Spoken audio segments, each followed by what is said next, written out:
Voilà, donc on a fait le choix avec les organisateurs de cette table ronde d'être sur un mode plutôt non académique, non traditionnel, donc pas de présentation diaporama, PowerPoint et compagnie, mais bien l'idée d'une table ronde donc sur un mode de conversation entre vous cinq, et puis tout à l'heure en fin de séance avec vous dans la salle si vous le souhaitez, sur cette question croisée de la ville, l'université, la population, comment ces mondes se connaissent. Quelles sont les passerelles, comment la ville vit avec son université et réciproquement. Voilà, donc peut-être simplement pour préciser un peu, avant de rentrer en matière, les profils de nos intervenants, je vais commencer par Fabienne Cressy. Vous êtes la non-universitaire, donc vous avez une place précieuse dans nos discussions avec un regard de l'institution locale, de la communauté urbaine, demain métropole, sur la place de l'université dans son territoire. Henri Dix, il est particulièrement intéressant sur ce sujet-là, parce qu'en tant que philosophe qui travaille sur les questions d'environnement, il travaille au sein d'une chaire industrielle avec un financement de partenaires privés. On n'aurait peut-être pas vu ça à l'université de Lyon il y a 20 ou 40 ans en arrière, donc c'est intéressant de voir comment l'université bouge avec son territoire. Jean-François Ballaudet, effectivement, président d'université et engagé sur la question de la responsabilité sociale, sociétale, des universités. Donc cette notion de responsabilité sociétale, on l'a vu se développer dans les entreprises et puis aussi dans les organisations et les collectivités locales. Qu'est-ce que ça peut vouloir dire dans la place de l'université, dans la ville, comment elle vit avec le monde extérieur, j'ai envie de dire pratiquement, quand on est dans un amphi comme ça, bien fermé. Voilà, comment on vit avec l'extérieur. Pascal Pic, paléoanthropologue, qui a fait plein de passerelles avec d'autres milieux que ce milieu universitaire d'origine, et notamment avec le monde de l'entreprise, notamment avec le regard, tout ce que vous avez appris sur le monde des grands singes, appliqué aux organisations humaines, évidemment que ça nous intéresse au sein de l'université. Et puis Jean-Yves Toussaint, coordinateur du LABEX, Intelligence des mondes urbains. Voilà, c'est juste l'intitulé suffit à dire qu'on est dans le sujet. Et puis surtout, c'est une fédération de nombreux chercheurs, nombreux labos, avec une dimension très transversale. Donc la règle du jeu qu'on s'est donnée est assez simple. On a, sur cet immense thème, on s'est donné 5 portes d'entrée pour nos 5 intervenants. Donc sur chacune des introductions, l'un d'entre vous démarrera. On est bien équipé, il y a des micros pour tout le monde. Donc l'idée, c'est vraiment que vous puissiez réagir, compléter, vous interpeller les uns les autres sur chacun de ces 5 grands points. Et puis on prendra un temps à la fin de cette discussion pour vos interventions à vous, vos éventuelles questions, réactions. Voilà, on a eu envie de jeter un coup d'œil dans le rétroviseur, évidemment, avant de parler du passé, savoir un peu d'où on vient. On a demandé à Pascal Pic d'ouvrir sur ce thème-là. Est-ce que l'université, alors je parle en général, je ne parle pas ici de Lyon, mais est-ce que l'université a participé à façonner la ville, à façonner les villes en premier lieu ? Bonsoir à toutes et à tous. Merci pour cette invitation pour un sujet où je suis complètement incompétent. et, donc, évidemment, je ne peux qu'évoquer les grands traits de ce rapport entre les universités et peut-être les villes et les savoirs. Mais le plus intéressant, c'est de voir dans les perspectives qui sont en train de se dégager aujourd'hui, bien sûr, par rapport à ça. En m'intéressant d'une manière un peu présomptueuse aux grandes étapes de l'histoire de l'humanité, en gros en mettant du Condorcet et puis du Jeremy Rifkin, vous voyez, c'est un petit peu bizarre comme association au départ, on peut dégager un ensemble de grandes périodes où il y a des enjeux de savoir à chaque fois qui changent. Il y a le langage, il y a l'écriture, imprimerie, ensuite les journaux, tout ce qui est télécommunication, et aujourd'hui les nouvelles technologies de l'information et de la communication, les NTIC quand on est branché. Et à chaque fois, ça s'accompagne en fait d'un changement considérable dans tous les enjeux de civilisation et souvent au niveau mondial. On a souvent vu l'université à travers l'Europe, qui évidemment est au cœur de cette formidable innovation que sont les universités. Mais alors, je ne sais pas, on en parlait avec Henri tout à l'heure, relation entre l'université et la ville, c'est très compliqué, parce que si on pense à la Sorbonne, elle est au cœur de la ville. Oxford, Cambridge, bon, c'est quand même pas Londres, donc c'est quand même assez excentré. Montpellier, c'était au cœur de la ville, mais maintenant, comme vous savez, avec l'urbanisation, c'est un petit peu changé. Donc je me demande, moi, s'il y a vraiment une histoire simple du rapport entre les universités, les campus et les interconnexions, donc évidemment, qu'il y a pu y avoir.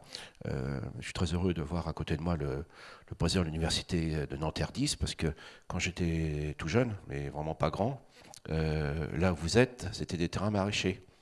C'était ma famille. Ils m'ont exproprié. Et donc, c'est pour vous dire comme ça a changé. Mais alors, le rapport à l'université et à la ville, alors là, c'est pas moi à prendre ce sujet, mais c'est vrai qu'on a souvent, parfois, mis les universités en dehors de la ville, parce que les étudiants, peuvent être des personnes qui sont sympathiques. Regardez Rennes, par exemple. Rennes est la rue de la soif. Donc, on voudrait avoir des étudiants en ville, parce que ça met l'animation. Mais le problème, c'est qu'ils font du bruit la nuit. Vous voyez. Donc ça, à Rennes, c'est un vrai problème, effectivement, de vie commune. Donc on aime bien avoir les jeunes, mais il faudrait qu'ils se couchent à 10 heures. Donc, donc j'ai l'impression que partout, c'est très incohérent, ces affaires-là. Moi, j'étais à l'université de Villetaneuse, Paris 13, donc, qui était issu, comme Paris 8, donc, de tout ce grand mouvement après 1968. Hein. Et je dois dire que moi, je fais partie d'une génération, sortant de milieu très modeste, qui a bénéficié de cela. Et l'université Paris 13, donc Villetaneuse, était un lieu absolument tout neuf, remarquable, au milieu des vergers. Et puis il y a des cités autour. Donc c'est le 9-3, comme on dit. Et là, c'est pas simple, parce que ce qui aurait dû. C'était un campus complètement ouvert. Hein, c'était vraiment, là, il y avait les champs rentraient, comme disait Alphonse Allais, et on avait mis les universités à la campagne. Hein. Alphonse Allais qui disait qu'il fallait mettre les villes à la campagne. Donc, ça s'est dégradé, effectivement, parce qu'il y a eu des changements sociologiques extrêmement importants, avec difficultés économiques et sociales depuis plus d'une vingtaine d'années, voire 30 ans maintenant.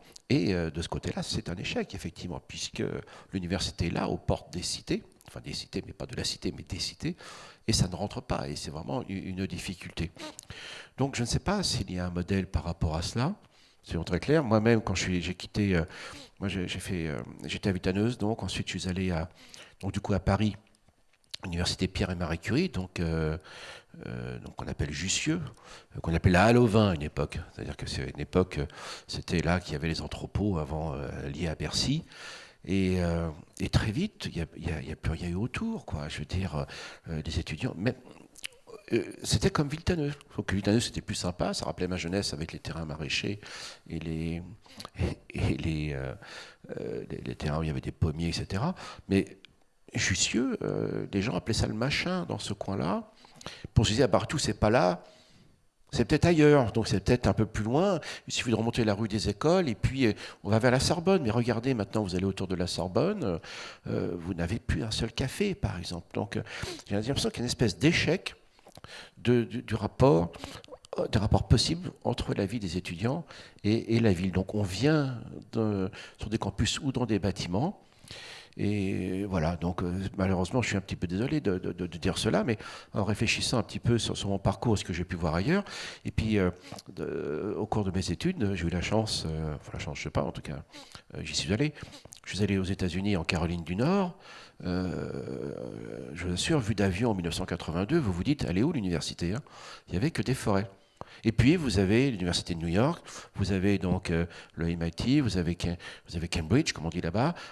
Donc là aussi, vous n'avez aucun paysage qui est tout à fait simple du rapport de la vie à l'université. Donc je ne sais même pas si une étude d'ailleurs qui tient compte de cela, mais regardez rien que sur la France, sur l'Europe, pour le peu que je peux connaître, et même les États-Unis que je connais un peu aussi, on a donc des relations radicalement différentes, que ce soit avec la vie de la cité, ou même avec les entreprises, parce que vous avez beaucoup insisté là-dessus. Et moi, je suis très surpris, parce que, en ce qui concerne mes relations avec le monde économique et social, donc je suis venu il y a un mois ici pour remettre les prix d'innovation avec la CCI de Lyon. Je suis venu une autre fois sur la chaire qui est avec la Lyonnaise des Eaux, donc... L'université nous avait très bien accueillis, évidemment, mais c'est pas moi qui ai fait cette initiative, c'est le monde économique et social. C'est jamais venu de l'université. Donc du coup, vous voyez, mon parcours n'est pas celui qui subsume ou qui résume tout ce qui se passe, mais je ne suis pas capable de faire ressortir un schéma. Peut-être qu'à ma gauche, mon voisin pas le de fera. schéma, on l'entend bien, hein, pas de schéma. Je ne vois pas de schéma cohérent, homogène. historique par rapport donc, au rapport de la ville et de l'université. Je terminerai par ce propos.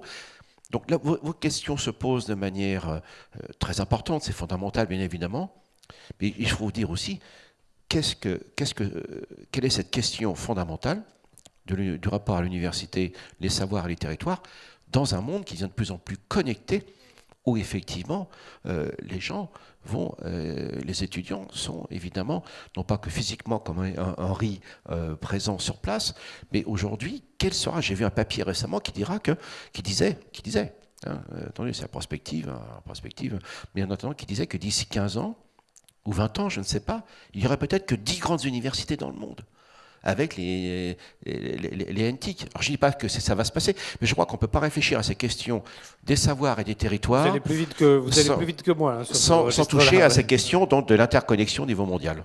Ok, merci beaucoup. J'aimerais bien entendre un peu vos voisins sur, un peu comme vous venez de le faire, peut-être à partir de vos souvenirs personnels aussi,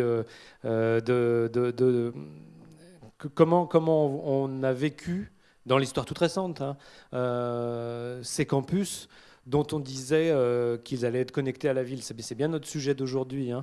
Je vous invite à aller jeter un œil sur les archives de l'INA. J'y faisais référence tout à l'heure. Il y a un sujet sur la construction de l'université Lyon 2 là-bas, au milieu des champs à l'époque, hein, à Bon-Paris, et avec un discours très cohérent sur le fait que ça allait être ouvert sur le monde autour. Et pour y avoir été étudiant, j'ai vu personne du monde autour sur ces questions-là. Alors peut-être Jean-François Ballonnet. Bonsoir à toutes et à tous. Oui, je suis tout à fait d'accord. Enfin, il me semble assez clair qu'il n'y a pas un modèle unique qui permette de lire l'histoire de nos universités au XXe siècle. Dans le cas d'universités comme Nanterre, oui, nous sommes assez proches du modèle de Villetaneuse. C'est une université qui s'implante sur un terrain désaffecté, militaire, avec des bordures comme ça, et qui s'implante dans la ville d'une manière très artificielle, au point que l'an prochain, cela fera 50 ans.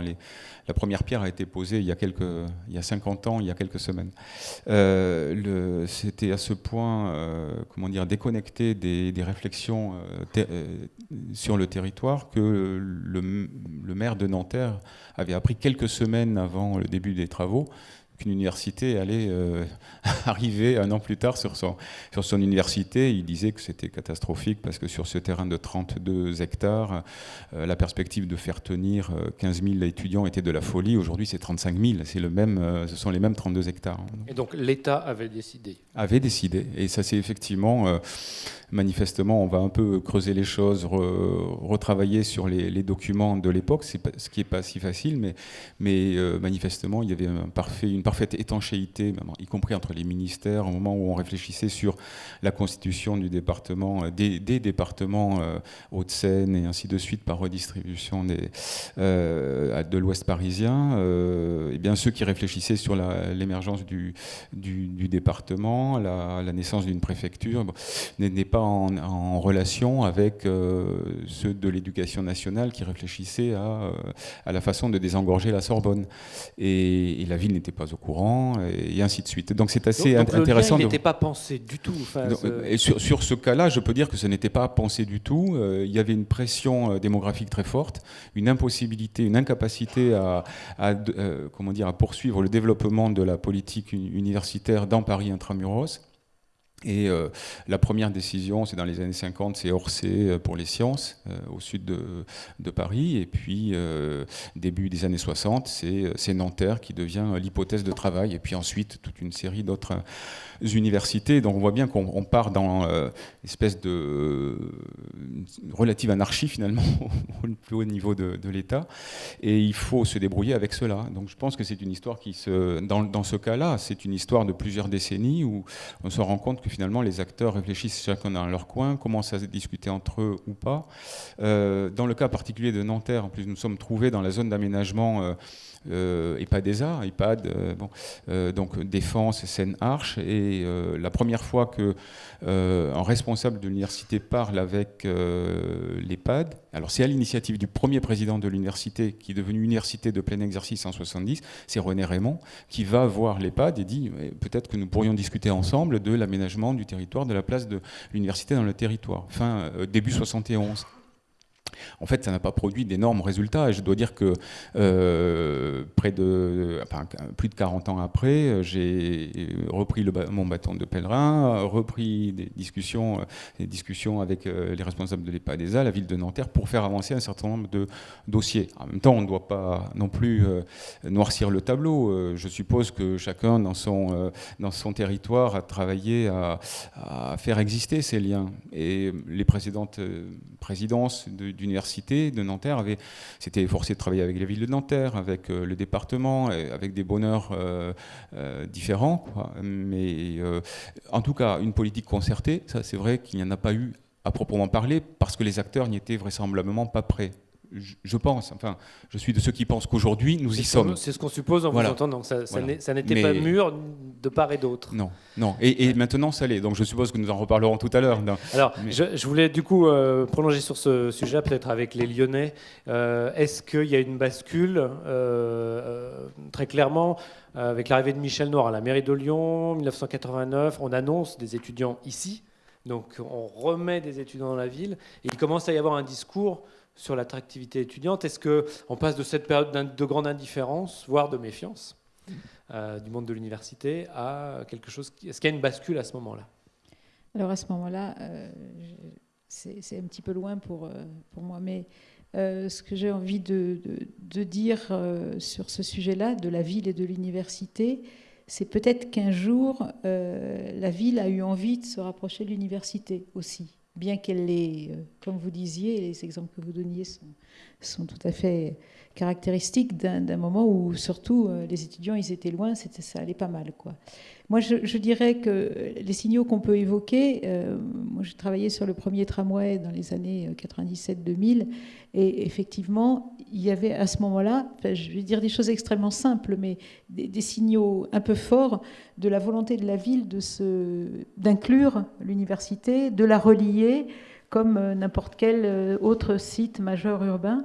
Donc, je crois que c'est des signaux, et je sais très bien pour lire beaucoup de mails là-dessus depuis quelque temps, sur malgré tout les limites de l'exercice, sur cette offre de tramway, notamment et de métro, parce qu'il y a une problématique de charge qui fait exploser les tuyaux, mais quand même, ce sont des signaux qui sont extrêmement forts, à mon avis. Oui. Il y a des dents d'étudiants qui grincent en ce moment sur la desserte, notamment en tramway, mais on est de la génération qui a pris des bus bondés. Ah oui, moi j'ai fait un ESS à Lyon 2, Port des Alpes, je me souviens de ce qu'était prendre le bus pour aller suivre des cours. Donc, et le campus de la Doua, Villeurbanne. Et campus de la Doua, oui, tout à fait. C'était des confins. Et à partir du moment où vous mettez des transports en commun performants, même si tout le monde ne va pas en transport en commun, c'est plus des confins. Donc je voulais... D'abord, c'est parce que là, du coup, c'est connecté et c'est pas le centre-ville avec une extrémité à une autre extrémité. C'est toute une logique de réseau et de diffusion de cette relation avec le territoire. Donc ça, je pense que c'est extrêmement important. Après, si on doit parler peut-être des campus, moi, je voudrais citer les quelques exemples que je connais. Le travail que l'on fait sur Biopôle de Gerland, par exemple, où on a des acteurs économiques extrêmement puissants, Sanofi, enfin Mérieux, tous ces acteurs-là, proches des deux ENS, et dans un quartier sur lequel la collectivité travaille depuis, je dirais, plus de 20 ans, 25 ans. Et une réunion en septembre dernier où, avec des acteurs de l'université, les acteurs économiques et nous, en tant que représentants du développement urbain, on se questionne sur comment tout ça fait à la fois campus. Enfin, alors après, on hésite sur les termes. Est-ce que c'est un campus ? Alors, on est sur le terme de biopôle, on ne grimpe pas au rideau, mais ça veut dire que quelque part, la question de ce développement de ces grands ensembles urbains, de ces grandes pièces urbaines, ne peut pas se concevoir sans je dirais, sans un maillage de tous ces champs-là, acteurs économiques, acteurs universitaires, des habitants, puisque Gerland est un quartier habité, et puis des entreprises prestigieuses dans les domaines de l'infectiologie, du biotech, etc. Je pense que c'est le deuxième signe.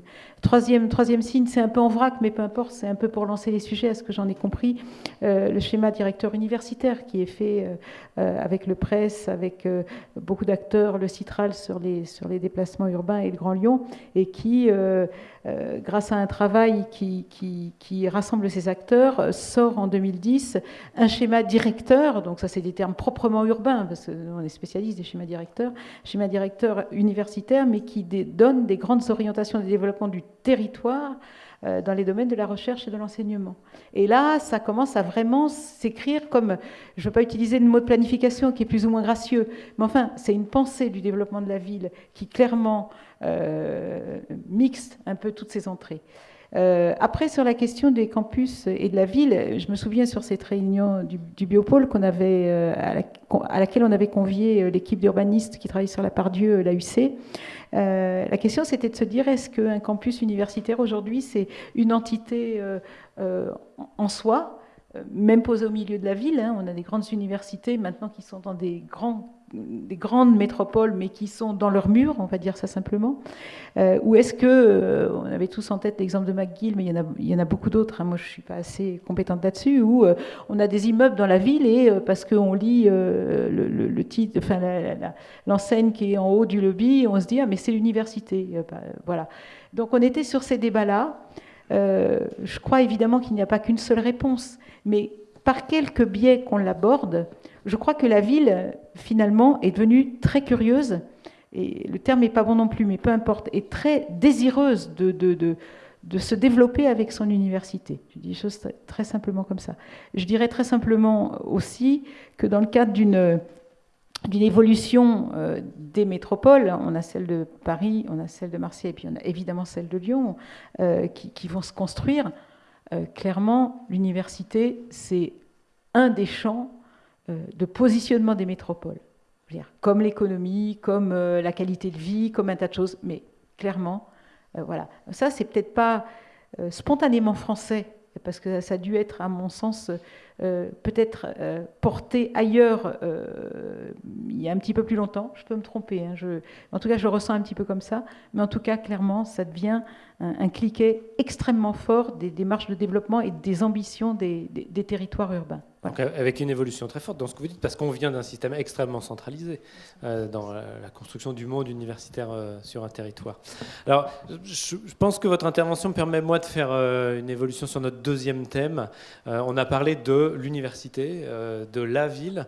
Moi, j'ai envie de parler des acteurs qui font l'un et l'autre et la manière dont ils se parlent, la manière dont ils se perçoivent, dont ils sont en relation. Alors, j'ai demandé à Jean-Yves Toussaint de prendre la parole là-dessus parce que, en premier, mais j'ai très envie d'entendre les autres évidemment.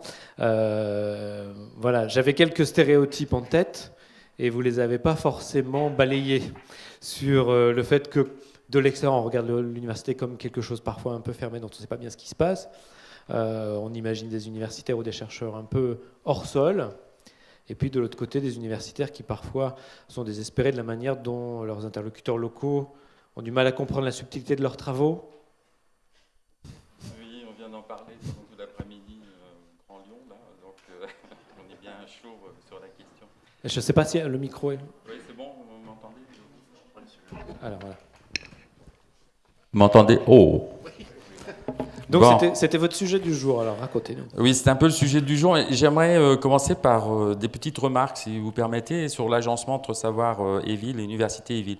Il me semble qu'aujourd'hui, une chose est en train de radicalement changer, c'est d'abord que les sources de savoir se démultiplient. Ça veut dire que l'université n'est plus centrale dans la production de savoir. Et ça va poser un problème énorme sur la reconnaissance institutionnelle. Et sans doute une des parties de la crise que l'on a universitaire aujourd'hui, elle est liée en partie, et des savoirs et de l'école, etc., sont liés au fait qu'aujourd'hui, tout le monde peut accéder à des savoirs qui ne sont pas forcément formalisés et produits à l'université. Et ça, c'est une chose qui nous change beaucoup.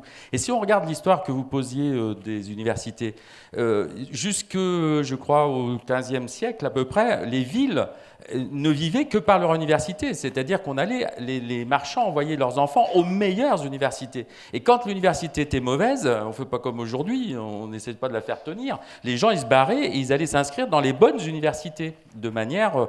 Et ensuite on arrive, je vais faire un raccourci historique un peu rapide, des années 60 et Nanterre. Le problème de Nanterre, c'est pas une planification, c'est que les villes et les gens qui peuvent investir n'investissent pas dans le savoir. À l'époque de Nanterre, on faisait des rénovations urbaines en plein Paris qui coûtaient des sommes astronomiques. On aurait pu très bien les mettre dans l'université. On a préféré trouver des champs de betteraves, comme pour loger les pauvres gens par ailleurs, les prolétaires, comme on disait à l'époque, dans des champs de betteraves parce que ça coûtait beaucoup moins cher. Et ça s'appelait l'aménagement du territoire, je crois.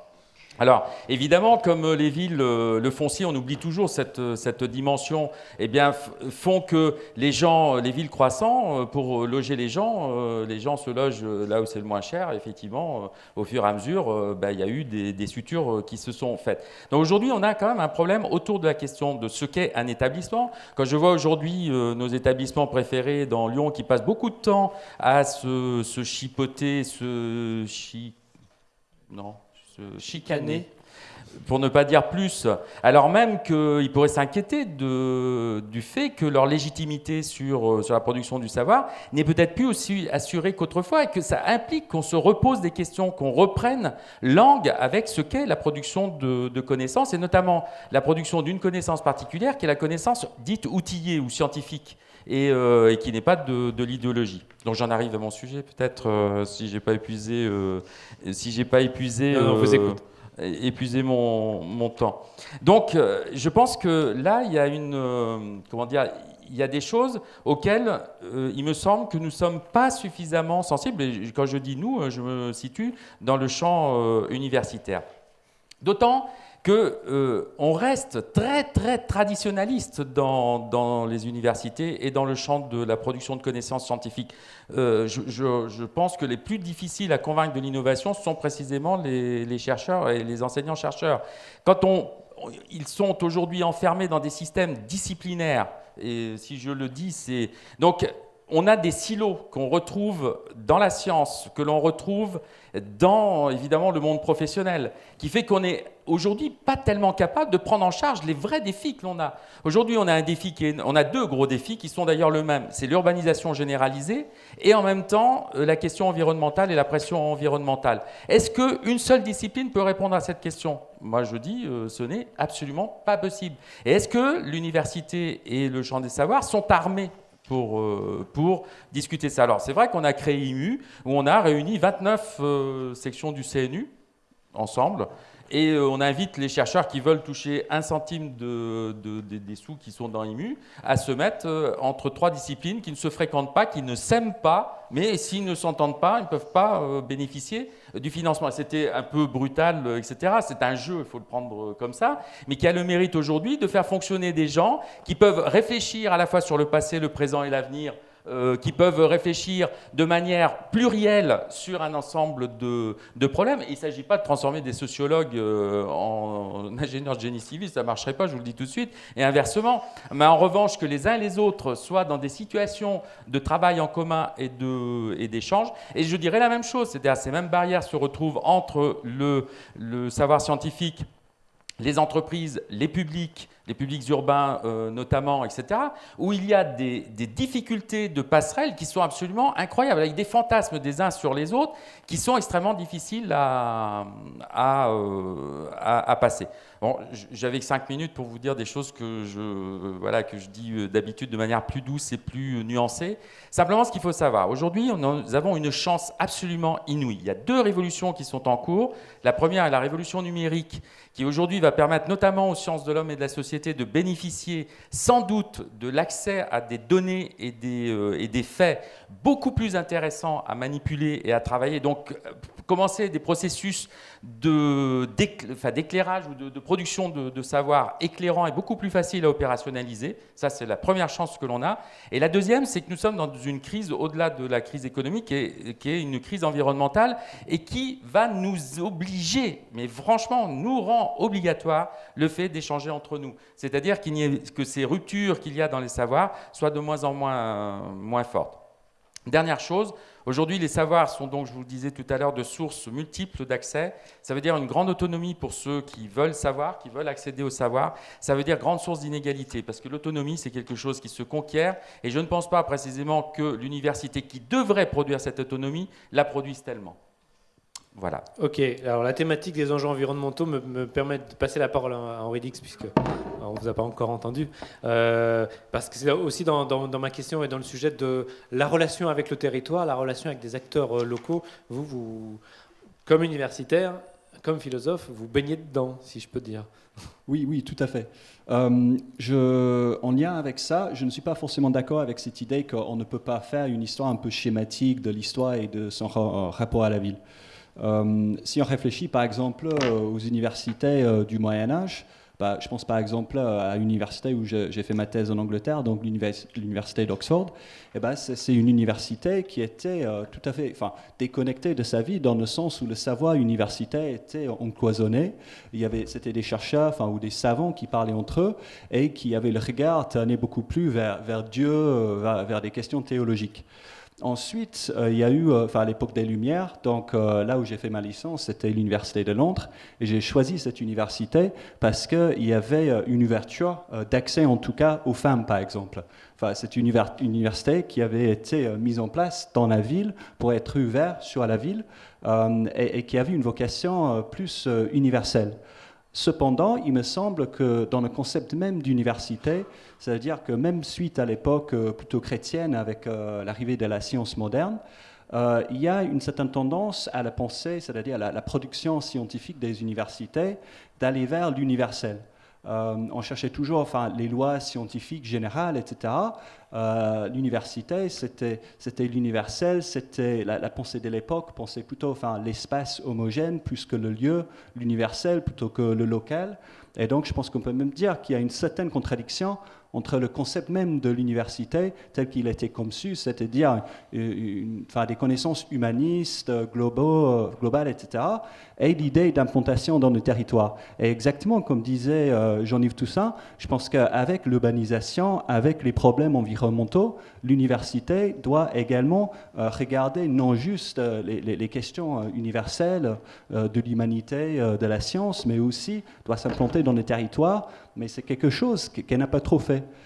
Et donc, de même qu'il y a une prise de conscience qu'on peut consommer et produire localement, qu'on peut utiliser des énergies qui viennent du soleil local, le vent local, parce que les énergies renouvelables, c'est les énergies locales au final. Ce n'est pas de l'uranium acheté sur un marché mondial, importé de l'autre bout du monde.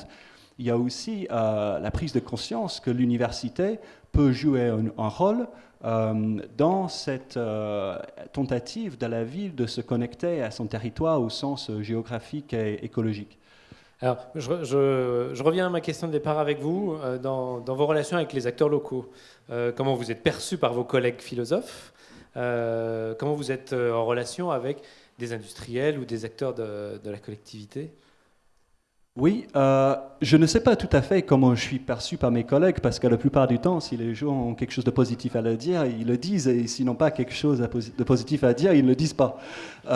Mais j'ai le soupçon qu'il y a un regard assez ambigu sur ce qu'on fait. On a une chaire industrielle, rationalité, usage et imaginaire de l'eau, qui est financée par Lyonnaise des Eaux, et je pense que beaucoup de gens disent, qu'est-ce qu'un philosophe a à faire? D'une part, un travail sur l'eau, qui n'est pas un thème philosophique classique, même si les premiers penseurs grecs pensaient l'eau, en tant qu'élément. Donc d'une part, il y a ça. D'autre part, il y a le souci qu'en travaillant, ou en étant financé par un industriel, on va être corrompu quelque part. Et donc il y a un souci, ça pose des questions éthiques. Cependant, dans cette chaire, on travaille sur l'éthique. On a un master qui s'appelle Éthique et développement durable. C'est un master pro. Et ça a pour vocation de faire le lien entre la philosophie et le monde et d'insérer les gens dans le monde professionnel. Et ma réponse à ça, c'est un peu la critique que fait Hegel de la belle âme, c'est-à-dire l'âme qui ne veut pas agir parce qu'il risque de salir les mains. Et également, c'est un peu ce que dit Bruno Latour lorsqu'il dit qu'il y a beaucoup de réseaux, il faut les mettre en contact. Et il faut qu'ils puissent parler entre eux. C'est-à-dire que, certes, ça pose des questions, des fois difficiles de travailler avec d'autres gens, mais c'est essentiel, parce que sinon, il n'y a pas de partage des savoirs, sinon, il y a des cloisonnements. Donc, je pense qu'il faut le faire, et il faut le faire dans un cadre qui a été bien défini sur le plan éthique. Il y a une convention comme quoi on est libre et autonome de publier ce qu'on veut. Lyonnaise des eaux ne peut pas dire bon, on n'aime pas telle ou telle publication parce que c'est pas conforme à notre politique. Ça ne peut pas marcher comme ça ne va pas marcher comme ça, c'est pas dans l'intérêt de faire comme ça. Et du coup, je pense que si c'est bien défini, cet échange avec le monde universitaire peut être très constructif. Ok, je voudrais encore rebondir sur ce thème-là avec une question pour vous cinq, qui veut s'en saisir. Je me demandais s'il n'y avait pas une convergence aujourd'hui possible entre la collectivité locale et l'université, qui est celle de la reconnaissance à l'international. Quand on préparait avec Jean-Yves Toussaint, il dit mais nous, notre légitimité, notre reconnaissance, elle est à l'international, c'est les publications scientifiques, etc. Donc le territoire... problème. Aujourd'hui, les territoires, en tout cas Lyon, sa métropole, ne jure que par son attractivité internationale, sa reconnaissance sur la scène européenne. Est-ce que ce n'est pas une opportunité? Est-ce qu'il n'y a pas une convergence qui se fait? Je veux bien reprendre. Je pense que l'international, c'est un élément extrêmement important et structurant. Et je pense que des communautés comme le Grand Lyon ou voire aussi la région sont tout à fait conscients, parce qu'il en va de tout ce qui est échange. Et il est évident qu'aujourd'hui, quand je vous disais que le savoir, il y a des multiples sources et qu'aujourd'hui il n'est pas localisé, il est non seulement multiple, mais internationalisé. Donc il n'est pas question de rester à sa propre petite échelle. Ça n'a pas tellement de sens. Même si il est bien évident qu'on est bien obligé de se localiser parfois pour produire, pour prendre le temps de travailler, d'agir. Donc il est bien évident qu'aujourd'hui, je pense que dans les liens entre universités et à la fois les publics, les collectivités et les entreprises, le plus simple aujourd'hui, le plus facile et le plus évident, c'est le travail entre collectivités territoriales et universités. Il me semble que c'est les attelages aujourd'hui qui marchent vraiment plutôt bien, et même très bien si j'en lis moi de l'histoire d'IMU, où véritablement cette association, cette pluralité, c'est à la fois d'être capable d'associer les sciences, les savoirs scientifiques et les savoirs et les connaissances de l'action, du faire, qui sont rarement formalisés. Là, il est évident que c'est vraiment, il y a une vraie intelligence collective et que ce territoire défend plutôt bien, pourvu que ça dure. Et ça n'a pas toujours été le cas. Et je pense que parfois, c'est plutôt l'université devrait être encore, à mon avis, plus agressive, même si on est dans un endroit parfait pour ça. Et ça fait réagir Fabienne Crécy. Oui, je crois qu'il y a... Aujourd'hui, je crois que ce qui se passe au niveau des responsables politiques, des collectivités, par voie de conséquence, c'est la conscience que les transformations sont tellement rapides que si on n'a pas, je dirais, des outils, si on ne s'outille pas intellectuellement, culturellement, pour y réfléchir, on est planté, quoi. Je crois qu'il y a cette sensation de devoir, ce besoin de devoir s'outiller pour faire face aux transformations. Je crois que c'est important, et quand vous parlez d'attelage, il s'agit bien de ça. Je vais juste dire un mot sur la métropole des savoirs, ça a été lancé en 2008 par le Grand Lyon. C'était vraiment la nécessité de se donner des champs de réflexion pour un peu comprendre, voire anticiper ce qu'il se passe. C'est juste pas intellectuel, c'est parce que vous parliez du foncier, vous parliez des stratégies que développent les acteurs du territoire pour mettre l'université là ou ailleurs.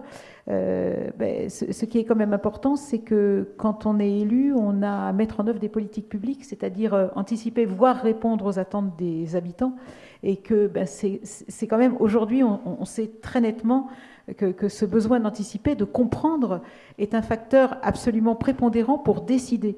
Et vous parliez des informations, Monsieur Toussaint, je suis complètement d'accord avec vous. Aujourd'hui, c'est la masse d'informations, c'est qu'est-ce qu'on en fait, comment on les utilise, et qu'est-ce qu'on en fait dans le système décisionnel, et donc le système d'action. Pour revenir à cette notion d'international et de local, moi j'ai envie de dire, en paraphrasant un slogan qui est vraiment vilain, pour agir local, aujourd'hui il faut penser un peu global, quoi, parce que sinon je crois que c'est un petit peu ça l'ancrage qu'il y a entre la nécessité de voir large pour avoir une action locale qui soit efficace. Pour revenir un instant au grand groupe, moi, je reçois une fois par an le petit livret que fait Vinci, qui réfléchit à un think tank sur la ville. Et il y a quelque chose qui m'a vraiment intéressée dans une dernière des revues, que je parcours très vite dans la tonne de choses qu'on a à lire, mais quelque chose d'extrêmement important par rapport au savoir et le fait qu'aujourd'hui, le citoyen, il a l'autonomie du savoir, il a aussi l'autonomie, il peut avoir l'autonomie de la proposition.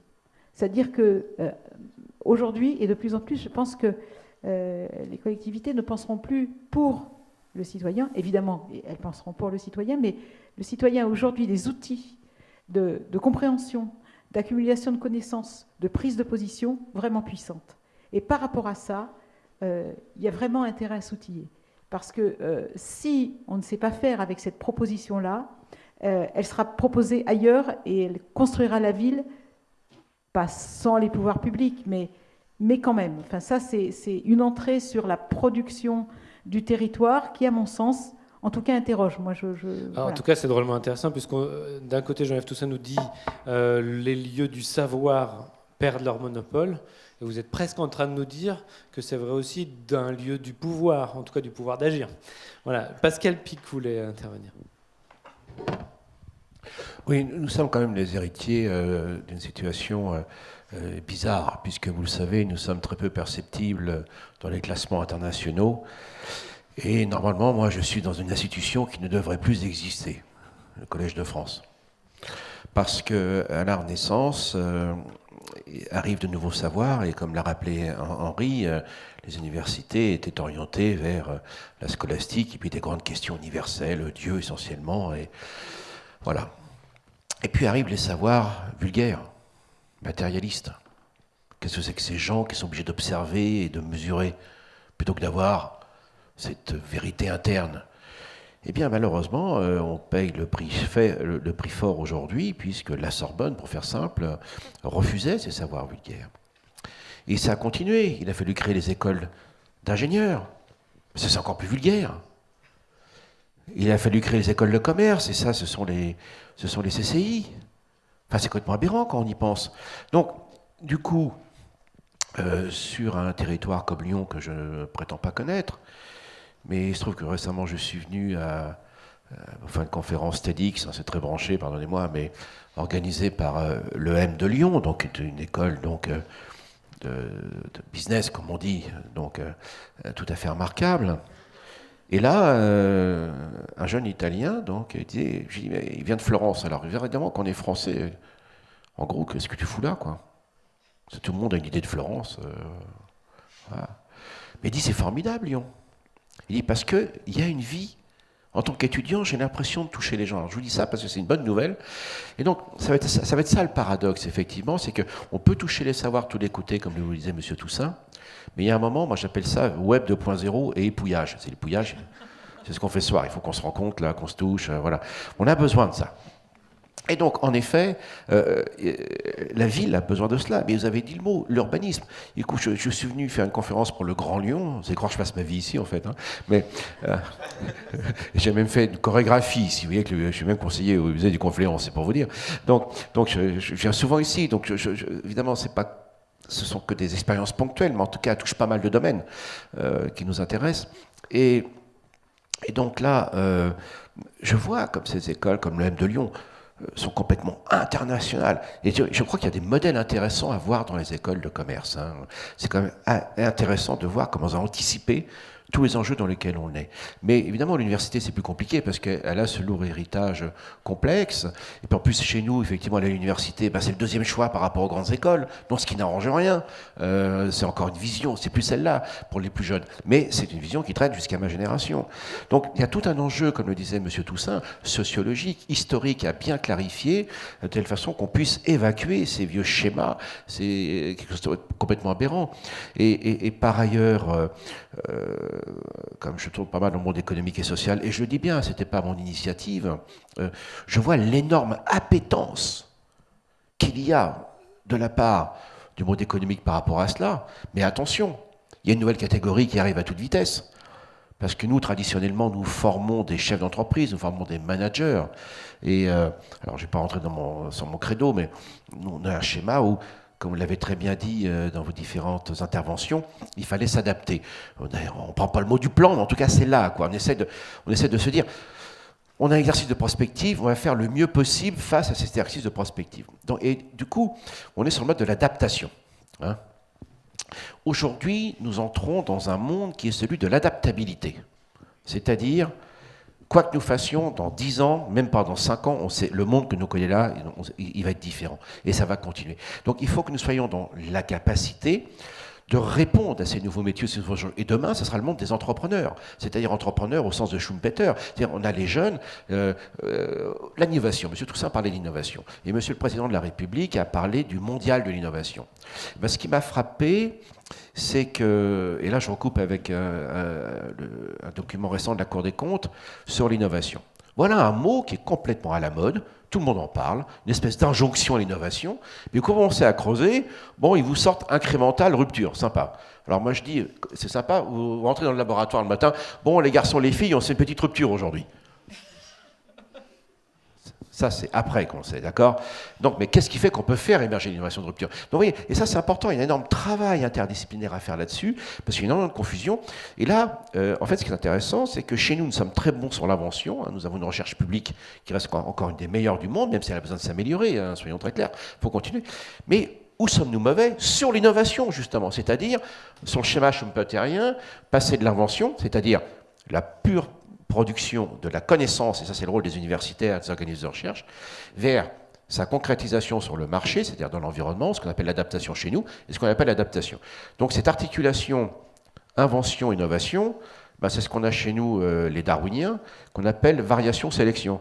Et au passage, M. Schumpeter avait très bien lu Darwin, il le dit lui-même. Ça vient de chez Darwin, ça. Et donc, du coup, on voit bien qu'il y a un problème environnemental. C'est-à-dire, comment se fait-il qu'alors que nous avons une des meilleures productions en termes d'invention, nous ayons autant de difficultés de passer à la concrétisation de l'innovation? Je crois que c'est le véritable enjeu, et c'est là qu'il faut mettre ensemble, par-delà les silos, les hiérarchies stupides ou les incompréhensions entre disciplines qu'évoquait M. Toussaint tout à l'heure, de savoir que le chercheur n'a pas les compétences de l'ingénieur, n'a pas les compétences du manager ou des spécialistes de marketing, etc. Et ça, ce sont des mondes qui s'ignorent. Et donc l'urbanisme, c'est ça, vous avez dit, l'urbanisme, c'est ça. Rennes est intéressant à cet égard, puisque à Rennes, il y a une réflexion, les étudiants mettent quelques minutes pour aller d'un campus à l'autre à Rennes. Ça a été pensé dès le départ. D'ailleurs, le conseiller à l'urbanisme de Rennes est aussi celui du Grand Lyon, donc c'est pour ça que je tourne un petit peu dans... Il y a une passerelle, oui. Il y a eu des passerelles. Donc derrière cela, le vrai enjeu, c'est de vraiment construire une écologie. Qu'est-ce que vous appelez une écologie? C'est-à-dire au niveau des régions, et je crois que c'est la chance du monde aujourd'hui. La régionalisation, évidemment, l'État s'est débarrassé de quelques problèmes, comme vous le savez, sur les collectivités territoriales, mais là aussi, soyons s'adapter. Je sais que c'est compliqué, notamment dans la gestion des villes et des collectivités, mais c'est un enjeu extraordinaire. Pour être international, il faut que localement, vous soyez très fort. Et pour être très fort localement, il faut que vous retissiez une véritable écologie, ce qu'on appelle la système écologique, dans les différents acteurs. Et ça, c'est essentiel, parce que dans un écosystème, plus les partenaires interagissent en se rendant des services, plus chacun en retire un meilleur bénéfice. Et ça, c'est pas du blabla écologiste, post-rousseauiste, mal digéré. Il ne s'agit pas de ça. Il s'agit vraiment, toutes les études que l'on a sur les communautés écologiques ou les communautés urbaines montrent que plus les acteurs sont en interaction, plus vous créez de biodiversité et plus le système est solide, et donc plus vous avez d'ancrage au niveau international. Et en plus, si la vie est bien, ben, les Italiens et les Anglais nous viennent. Alors c'est quand même sympa. Alors, vous avez presque, du coup, là, dans votre dernière intervention, répondu à la question qui vient après, notre troisième thème, mais peu importe, hein, l'idée c'était de faire un tour de quelques grands sujets autour de cette relation entre la ville et l'université.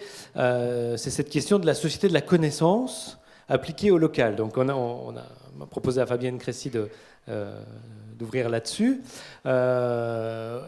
C'est intéressant parce que vous nous avez parlé de la démarche métropole des savoirs tout à l'heure, initiée par le Grand Lyon depuis 6 ans, quelque chose comme ça. Ouais, donc 5-6 ans. Mais donc, société de la connaissance, quand on transforme cette expression en ville de la connaissance, premier abord, vous me dites, qu'est-ce qu'on met là-dedans? Non, mais là, vous reprenez la conversation téléphonique qu'on a eue il y a 2 mois. Pour en faire profiter tous ceux qui sont... Pour en faire profiter, alors mais je vois que je n'ai pas été la seule à réagir un peu sur ce thème de ville de la connaissance. Moi, les questions que je me posais, c'était du fait de ma faible compétence dans ces sujets-là, vous l'aurez compris, c'était de dire il ne faudrait pas qu'on ait après les quartiers durables, qu'on ait les knowledge quartiers. Vous voyez, c'est un petit peu ça qui me faisait vraiment extrêmement peur. Les éco-quartiers de la connaissance. Les éco-quartiers de la connaissance, après avoir les éco-quartiers, les quartiers durables. C'est-à-dire que, moi, la question que me posent un peu ces bannières-là, quand même, c'est de se dire, est-ce que c'est encore des clusters en plus, est-ce que c'est encore des clusters en plus qui effectivement sont efficaces, puisque quand même quelque part ils peuvent absolument contribuer à être des facteurs de distinction, parce que quand même, on l'a pas dit, mais on l'a tous en tête, derrière tout ça se cache la volonté effrénée de se différencier. On s'est différenciés les uns derrière les autres avec les mêmes vocabulaires. Je suis effarée quand je vais voir des expositions, parce que je le fais quand je vais dans des grandes villes, forcément, vu mon ADN, je vais voir tout ce qui traîne en exposition. Les vocabulaires sont absolument... mais on dit toujours la même chose, quoi. On se distingue tous de la même manière. On se distingue tous de la même façon. Et c'est assez terrible. Les termes sont... c'est complètement interchangeable. Et finalement, c'était un petit peu là-dessus que je réagissais en disant « Ah, on a trouvé un slogan en plus. » Voilà. Donc, balayer ce petit mouvement d'humeur, je pense qu'il y a un vrai enjeu sur des termes autour d'une intelligence des territoires, on va dire, pour ne pas repartir sur les smart grids et compagnie, de rechercher tout ce qui, dans des contextes de métropole grandissantes, qui est-ce qui a dit les villes s'urbanisent de plus en plus? Ben oui, les villes s'étendent. Comment on fait, comment on réfléchit aujourd'hui? Et là, c'est forcément, dans une transversalité des acteurs, à faciliter la vie des gens. Je crois que ça, c'est un sujet, mais fondamental. Et peut-être que la ville de la connaissance, c'est comment cette espèce de filière de valeur ajoutée entre l'invention, l'expérimentation, le déploiement et le service rendu, et là tout le monde est embarqué dans cette espèce de chaînage, comment on fait en sorte que les gens aient une vie plus facile, plus agréable, dans des systèmes de plus en plus lourds à gérer. On parlait du tramway, on parle de la limite des tuyaux, quoi. Voilà. Et donc, est-ce que ça veut dire que, vu de votre délégation qui est très importante au Grand Lyon, qui est très stratégique sur le développement, ça veut dire que vous avez besoin de savoir opérationnel, immédiatement transformable sur l'urbanisme, la logistique, les déplacements, moi, je crois etc. que ce qui est arrivé de nouveau, c'est vraiment la nécessité d'expérimenter des propositions qui pouvaient, un jour ou l'autre, ça c'est mes collègues de l'économie qui sont les pilotes là-dessus, mais pour le coup, ça a initié un travail absolument transversal, parce que ça ne concerne pas que l'urbanisme et l'économie, ça concerne la propreté, ça concerne l'eau, on parlait d'écologie, je veux dire, ça concerne toutes les compétences du Grand Lyon, et de savoir comment on peut construire des propositions, et là, l'IMU a vraiment un rôle à jouer, et le joue, de mettre en râteau ou en équipe des acteurs qui vont construire une pensée sur la ville. Moi, ça me semble, ça c'est majeur. Comment on fait pour que ces systèmes-là, le système de la métropole ou de la grande agglomération, reste vivable? Je vais plus loin, soit facile, soit accessible, ne provoque pas du décrochage. Le problème, c'est qu'on sait que les métropoles hyper riches fabriquent des hyper pauvres. Enfin, on ne va pas parler de Dubaï et de choses comme ça, mais enfin, on est là-dedans. Et quelque part, il y a aussi la recherche, à travers des politiques publiques, d'avoir des systèmes justement de non-rupture. Le risque de la rupture, il n'a jamais été aussi fort. Et voilà, toute cette intelligence-là des acteurs un petit peu alignés sur comment on expérimente des projets qui peuvent devenir des solutions facilitantes de la vie pour demain, c'est absolument nécessaire. C'est absolument nécessaire. Alors si la ville de la connaissance, c'est ça, je suis tout à fait pour. Ce que je voulais dire dans mon mouvement d'humeur quand on s'est eu au téléphone, Denis, c'était de dire, bon allez, encore un machin de plus qui fait joli qui fait papa-maman quand on fait des expos ou des trucs de com, mais finalement l'enjeu il est bien plus puissant que ça. il nécessite effectivement ce collectif depuis l'invention jusqu'au service, quoi. Et je trouve ça, pour le coup, Et Vels écrivait il n'y a pas longtemps un article en disant on a de plus en plus de victimes du décrochage créatif, quoi.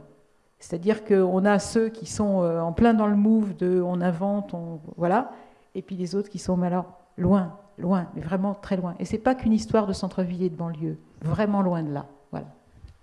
Alors, je vais faire du coup très évidemment le lien avec notre quatrième thème, parce que vous parlez de décrochage, vous parlez des populations. Pour l'instant, dans notre triptyque, la ville, l'université, la population, c'était pas tellement la préoccupation de mes premières questions. Et donc, on est arrivé sur ce terrain-là avec cette dernière intervention. C'est l'occasion de donner la parole à Jean-François Bolaudet sur la notion de RSU, responsabilité sociétale des universités, comme on a parlé depuis je pense bien une quinzaine d'années de RSE du côté des entreprises. Là aussi, je reprends volontiers la formule, le risque d'une formule choc de com qui dit tout et forcément pas grand-chose. Donc voilà, comment vous investissez cette notion au sein de l'Observatoire de la RSU, au sein de votre propre université? Qu'est-ce que ça veut dire dans la relation au territoire et surtout aux populations en l'occurrence? Bon, c'est un vaste sujet, c'est même un chantier qui s'ouvre. Ça aurait pu suffire comme sujet à nos 2 heures. Hein. Oui, sans doute. Je vous propose pas un exercice facile. Mais d'une certaine manière, c'est, à mon sens, tel que je comprends la RSU, ce dont on parle depuis le début. Ce que je veux dire, c'est qu'il ne s'agit pas, avec la responsabilité sociétale des universités, de seulement prendre en compte la question de la relation de l'université à sa propre communauté ou de la relation de l'université au territoire et aux populations environnantes. Il s'agit de cela, mais il s'agit aussi de réfléchir à la façon dont, plus largement, l'université s'insère dans les mutations sociétales, et de quelle façon elle en participe et de quelle façon elle peut les accompagner. Donc pour moi, la prémisse, c'est vraiment ce dont parlait Jean-Yves Toussaint, c'est-à-dire l'idée d'un monde ouvert, hein, c'est-à-dire pourquoi est-ce que l'université s'ouvre sur le monde? Parce que le monde est ouvert et que nous sommes traversés et que les universités le sont aussi, ou alors si elles ne le sont pas, elles sortent du jeu et deviennent des machins inutiles. Et donc c'est bien l'idée que à l'ère des réseaux, les informations qui circulent de tous côtés, qui viennent de partout et nulle part, doivent aussi venir de l'université. Et il faut donc penser également à l'horizon de la RSU la question de la responsabilité particulière que peuvent avoir les universités, les établissements d'enseignement supérieur dans la production des savoirs qui donnent lieu à des connaissances, si on veut faire une différence entre la connaissance de façon indiscriminée, au savoir comme renvoyant peut-être à une production réglée avec des méthodes et des critiques et toute une batterie, disons, de validation d'énoncés. Les universités produisent, elles doivent être reconnues comme telles et elles doivent le faire maintenant dans un cadre qui est presque multipolaire de production des savoirs. Elles n'ont plus l'apanage d'eux, mais néanmoins, elles continuent à avoir les compétences. Par leurs chercheurs et leurs enseignants-chercheurs. Donc cela, il faut mesurer, il faut en mesurer tout le poids. L'université, cela veut dire, n'a plus le choix en réalité d'être un monde à part à côté de tout le reste. Elle est immergée dans les enjeux sociétaux, elle doit travailler avec le monde socio-économique et c'est pourquoi, au fond, la RSU, la responsabilité sociétale des universités, telle qu'elle a été définie par l'Observatoire, ce qui reste encore à travailler, se donne en quelque sorte trois volets, c'est-à-dire, bon, au fond, c'est ce que je viens de dire, quel rôle les universités ont-elles dans la société de la connaissance, hein, la formule est ultra schématique et ne me plaît pas beaucoup, mais elle est parlante, quel type d'engagement territorial pouvons-nous penser, pouvons-nous promouvoir, quel type d'organisation exemplaire l'université est-elle capable de mettre en œuvre à l'endroit de ses personnels et de ses étudiants, c'est-à-dire qui ne sont pas, si l'on veut bien considérer que l'université n'est pas un simple lieu de passage où on vient chercher des diplômes, mais quelque chose d'un petit peu plus, où effectivement on retrouve des missions traditionnelles. Les étudiants qui viennent apprennent aussi la citoyenneté, devenir des hommes et des femmes, des citoyens, et apprennent aussi un certain nombre de valeurs.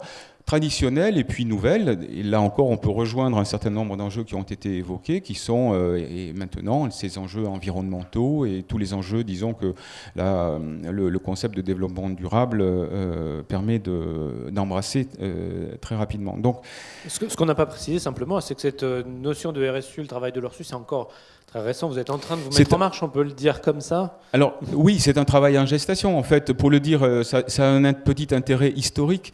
RSE, ça a émergé il y a quelques années. On est passé à RSO, c'est-à-dire en fait un élargissement. L'idée que la responsabilité sociale ou sociétale n'était pas que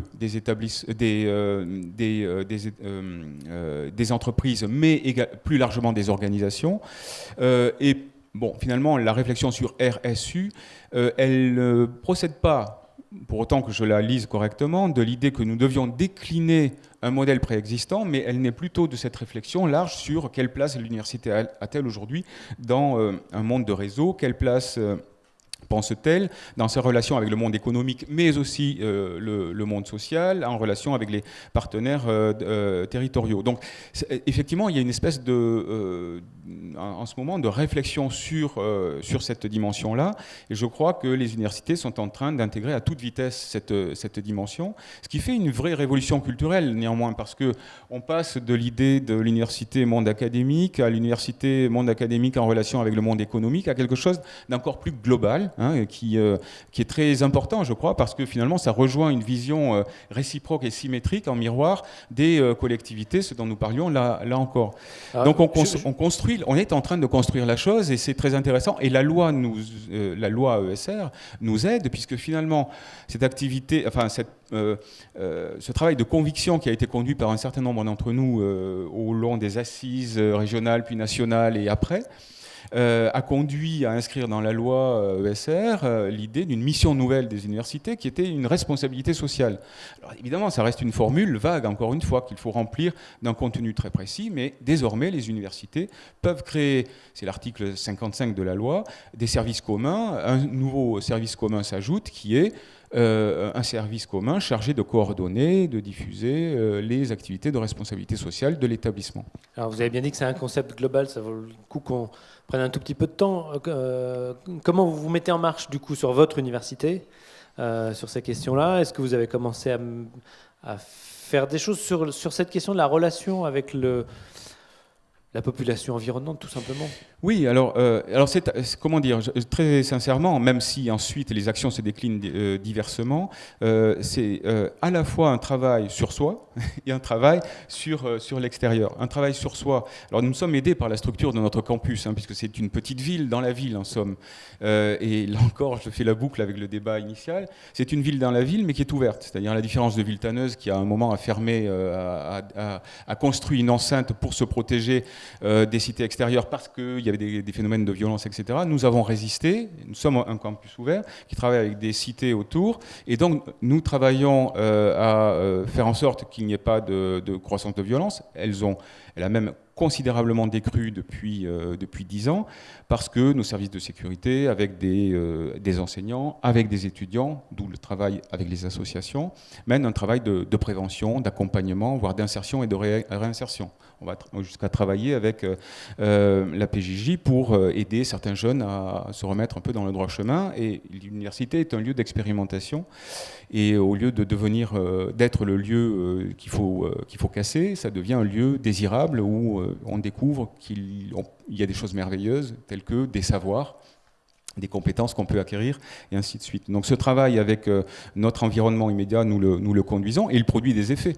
C'est-à-dire qu'en fait, nos frontières sont mobiles, mouvantes, il se passe des choses. C'est-à-dire que nos étudiants, avec la FEV et d'autres associations, vont travailler auprès des jeunes, connaissent les familles, et ça produit des effets multiples. Certains de nos personnels, avec des enseignants et des étudiants, là encore, conduisent des actions innovantes du même style. Nous allons faire des enseignements auprès des personnes empêchées, comme on dit, des incarcérées, parce que nous avons une maison d'arrêt. Il y a souvent une maison d'arrêt d'arrêt pas très loin, hein, pour qu'on se pose la question, des universités peuvent faire des choses avec des maisons d'arrêt, et il y a beaucoup de choses à faire. Et donc ça, ce sont des actions à l'extérieur, très concrètes, qui produisent des effets très importants, mais nous sommes d'autant plus fondés, je pense, à le faire, que nous travaillons sur nous-mêmes. Et là, ça aussi est une dimension importante du travail sur la société qu'est l'université, avec cette population très importante et très diverse, pour laquelle il faut penser aussi une politique sociale, un accompagnement de l'étudiant dans son parcours, pour l'aider à s'insérer ensuite dans ses futurs métiers. Donc nous sommes amenés à travailler sur la qualité de vie au travail, les qualités de vie dans le cadre des études, les loisirs que nous pouvons proposer, culturels, sportifs et ainsi de suite. Et ça devient alors la dimension très importante aujourd'hui, en tout cas nous y sommes engagés très fortement, mais beaucoup d'autres universités également, la dimension très importante de l'éco-campus, enfin des enjeux environnementaux, parce que là encore, le travail que nous pouvons faire sur nous-mêmes, outre qu'il peut nous faire des économies de fluide, évidemment, et surtout une sorte de prise de conscience à l'échelle d'une université de 40 000 personnes, au fond, des enjeux environnementaux, avec toute la force dont nous sommes capables ensuite d'échanges avec les collectivités, de diffusion, parce que nos 35 000 étudiants ensuite deviennent des actifs, et ainsi de suite. Donc nous sommes convaincus, enfin, je suis personnellement convaincu que nous avons, de ce point de vue, des leviers très importants qui commencent à être bien mesurés, je pense, hein, à l'échelle des territoires, parce qu'on se rend compte effectivement que on peut construire ensemble. Et donc, juste dernier mot, le point important, c'est celui-là, au fond. L'idée force derrière la RSU, c'est l'idée que nous entrons, les universités doivent entrer dans une phase de co-construction active, hein, des projets territoriaux, mais aussi des savoirs, avec des projets hybrides dont on n'avait pas l'idée il y a encore 10 ans, qui effectivement font travailler ensemble des universités, des grandes écoles, des entreprises, et enfin bref, tous les acteurs territoriaux, les associations, avec une reconnaissance aussi, ce qui est un enjeu, hein, de la capacité de la société civile à participer de la construction des savoirs, et ainsi de suite. Voilà. C'est un peu tout cela qui est à l'horizon, et c'est en cela que je dis que virtuellement ce concept de RSU est très global, et évidemment il nous éloigne beaucoup de la RSE, peut-être va nous y ramener, mais derrière cela nous pensons plutôt en termes, alors là encore je use deux formules, alors que la RSE réfléchit sur les externalités négatives, les impacts négatifs d'une entreprise, nous réfléchissons plutôt sur les externalités positives, les impacts positifs, c'est-à-dire quels effets l'université est-elle capable de produire. Voilà.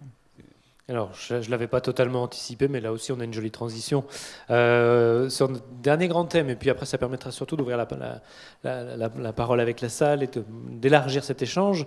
Dans la relation entre l'université et la population, il y a la question de la circulation des savoirs entre les experts, les savoirs scientifiques, et le profane, le tout venant. Je me disais en venant aujourd'hui qu'on avait un exemple national intéressant aujourd'hui, un panel citoyen qui a travaillé sur la question de la fin de vie, qui a donc travaillé 4 week-ends, qui a rencontré des experts et qui a construit un avis dit citoyen. Voilà un exemple, une manière de faire passerelle entre des savoirs experts et une population, on va dire, ordinaire. Voilà, Henri Dix, vous travaillez sur cette question-là. Quels peuvent être les intérêts pour la communauté scientifique, pour les universitaires, de faire, je veux dire, un effort d'ouverture ou un effort de circulation des savoirs vers, encore une fois, le tout venant, les gens ordinaires. Quel intérêt aujourd'hui pour vous ? Je réponds d'un point de vue de philosophe, c'est-à-dire que l'idée que ce qu'il faut partager, c'est des savoirs experts. Je ne suis pas forcément d'accord. C'est-à-dire que le savoir expert, ça va souvent être des connaissances très précises, souvent scientifiques et techniques sur un tel ou tel domaine. Et je pense que ça est toujours important. Ça a été important depuis un moment. Mais je vous donne l'exemple de comment ce genre de savoir peut certes favoriser le développement, mais pas forcément le développement durable. Donc on peut imaginer ce qui s'est passé au cours du 19e et du 20e siècle, c'est qu'on a développé en Europe surtout les énergies fossiles, en France aussi les énergies nucléaires. Et là, il s'agit de mettre ensemble beaucoup de savoirs de scientifiques et d'experts. Donc des chercheurs, il va y avoir des organismes de contrôle. Enfin, c'est un savoir extrêmement technique qui est nécessaire pour la construction d'une centrale nucléaire, pour sa gestion, etc. Mais c'est complètement déconnecté du citoyen. C'est-à-dire qu'on crée la centrale et ensuite il y a l'énergie qui sort de la centrale, ça vient vers la ville, c'est consommé en ville. Les citoyens sont assez contents d'avoir une énergie pas trop chère, mais ils ne pensent pas trop. Et je pense que donc ça, c'est une application d'un savoir expert de l'université en dehors de l'université. Or, avec les enjeux du développement durable, où il faut intégrer des dimensions sociales et écologiques, souvent, ce dont on a besoin, c'est des techniques, des savoirs ou des façons de penser qui sont, d'un point de vue technique, plus simples, mais où on a besoin de la participation du citoyen. Donc là, il va être autant question de sciences humaines, de philosophie, dans le sens où il va falloir penser des changements politiques, sociaux, etc. Et souvent, on n'arrive pas trop bien à le faire. On arrive à faire une centrale électrique, mais on ne peut pas faire le compostage, qui est la technique la plus simple du monde, quelque part. Et je pense qu'il y a beaucoup de gens qui posent des questions là-dessus, et donc ils ont besoin d'universitaires, pas juste des techniciens pour parler de ces questions, pour partager le savoir-faire, mais dans ce genre de contexte beaucoup plus participatif, le savoir-faire n'est qu'un élément, et ce n'est pas l'élément dominant comme c'est le cas dans la création d'une centrale nucléaire. Vous aviez pris, quand on a préparé cette intervention, un exemple qui est très parlant, qui est celui de la consommation d'énergie dans les bâtiments. Techniquement, on est très bon, c'est faire plein de choses. Oui, mais c'est difficile tout le monde sait comment faire un bâtiment bien isolé. Mettre un panneau solaire sur le toit, c'est pas aussi compliqué que ça sur le plan technique. Mais on a du mal à faire ce lien avec les citoyens pour que cela puisse se passer. Et je pense qu'il y a les citoyens aussi doivent changer les attitudes dans le sens où ce n'est pas que l'État doit venir dans la maison et imposer des changements en tant qu'imposition, mais il faut qu'il y ait un débat là-dessus parce que tant que la consommation d'énergie est aussi élevée, on va avoir beaucoup de mal à atteindre des objectifs de réduction d'émissions de CO2. Et donc, il va falloir des changements de comportement, des changements au niveau de l'architecture, etc., de l'habitat. Et tout ça est extrêmement compliqué à faire. Ça nécessite une pensée un peu moins technique. Et, ça nécessite des chercheurs scientifiques qui savent communiquer avec le changement climatique. On a vu quelque part le lancement du grand débat de comment les chercheurs scientifiques communiquent, parce qu'il y a eu tellement de problèmes là-dessus. Et puis on se pose, est-ce que les chercheurs scientifiques devraient communiquer ou est-ce qu'il faut créer des gens entre eux et le public pour faire la communication parce que les scientifiques ne savent pas le faire, etc.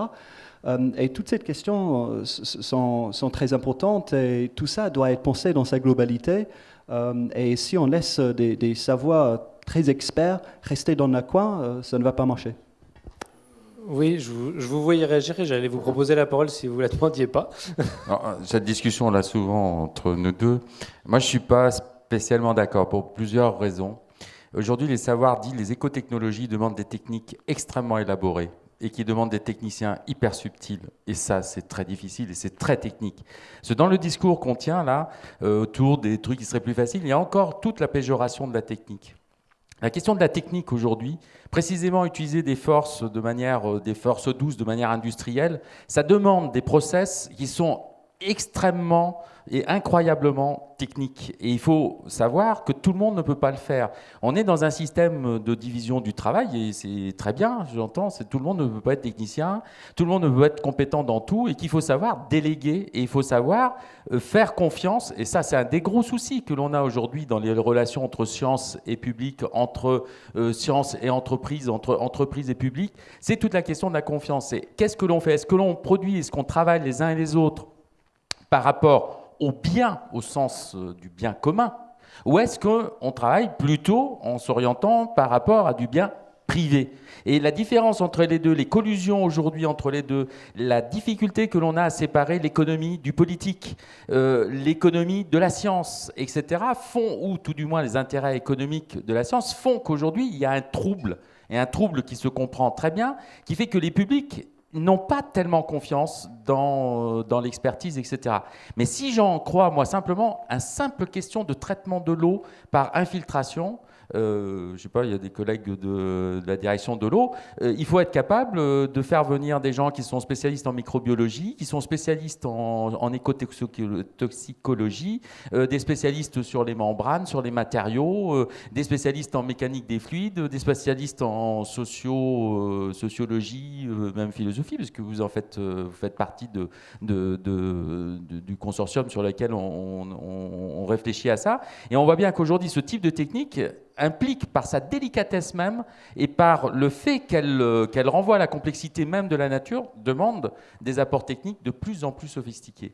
Et je pense qu'il y a erreur à penser que c'est vrai qu'il faut que tout le monde soit concerné, mais je pense que le vrai problème que l'on a, c'est pas que tout le monde discute de tout. Ça c'est, à mon avis, c'est désespérant, je pense, comme situation. En revanche, c'est comment on reconstruit la confiance qui fait que quand je parle au titre ici de cette arène, on soit bien sûr que j'y parle en tant que scientifique ou expert et que je ne suis pas dans... Voilà. Et je pense que ça, c'est le problème aujourd'hui que l'on a quand on est citoyen. On se dit toujours, ils veulent que je change ma poubelle, que je la transforme. Et vite, les gens s'aperçoivent que c'est une manière de faire des économies d'échelle, de faire ceci, de faire cela, qui ne les concerne pas et qui ne leur rend pas service. Je pense qu'il faut relire Illich à toute vitesse sur la contre-productivité et sur les outils et les objets conviviaux. Ça me paraît important.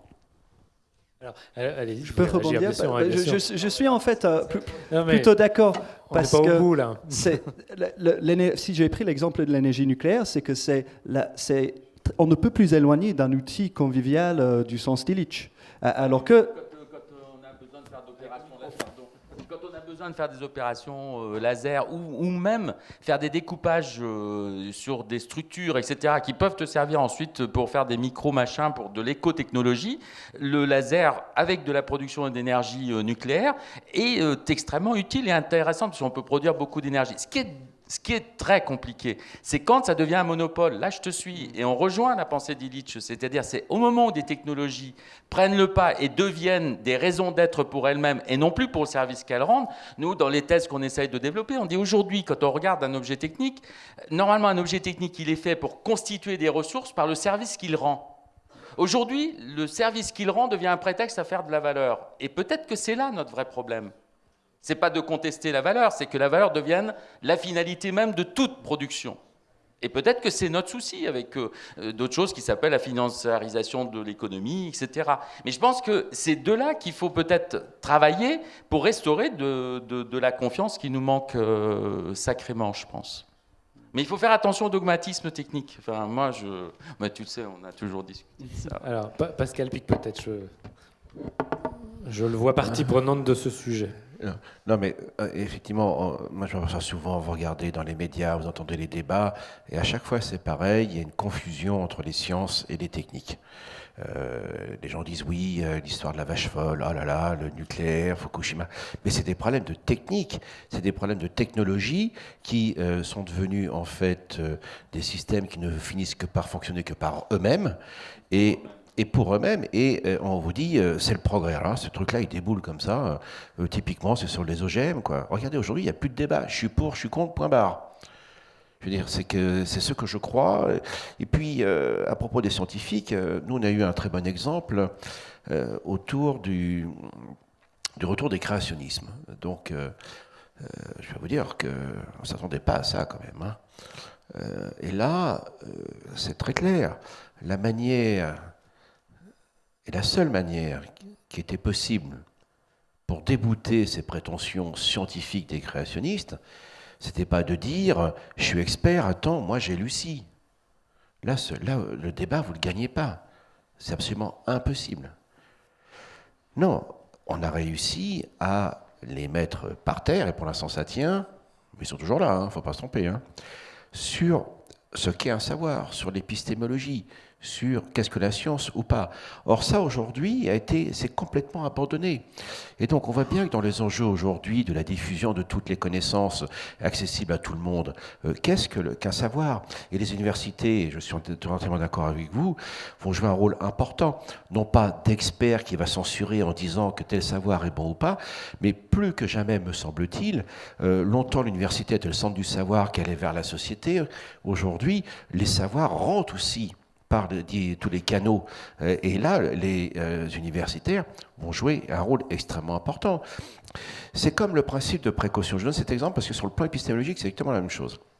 Alors, je me suis retrouvé dans un débat là-dessus récemment, parce que j'avais lâché, on n'a pas pris cette précaution avec le principe de précaution. C'est que d'un seul coup, on l'utilise pour ne plus du tout bouger. Bon, non, on n'y va pas. Aucun risque.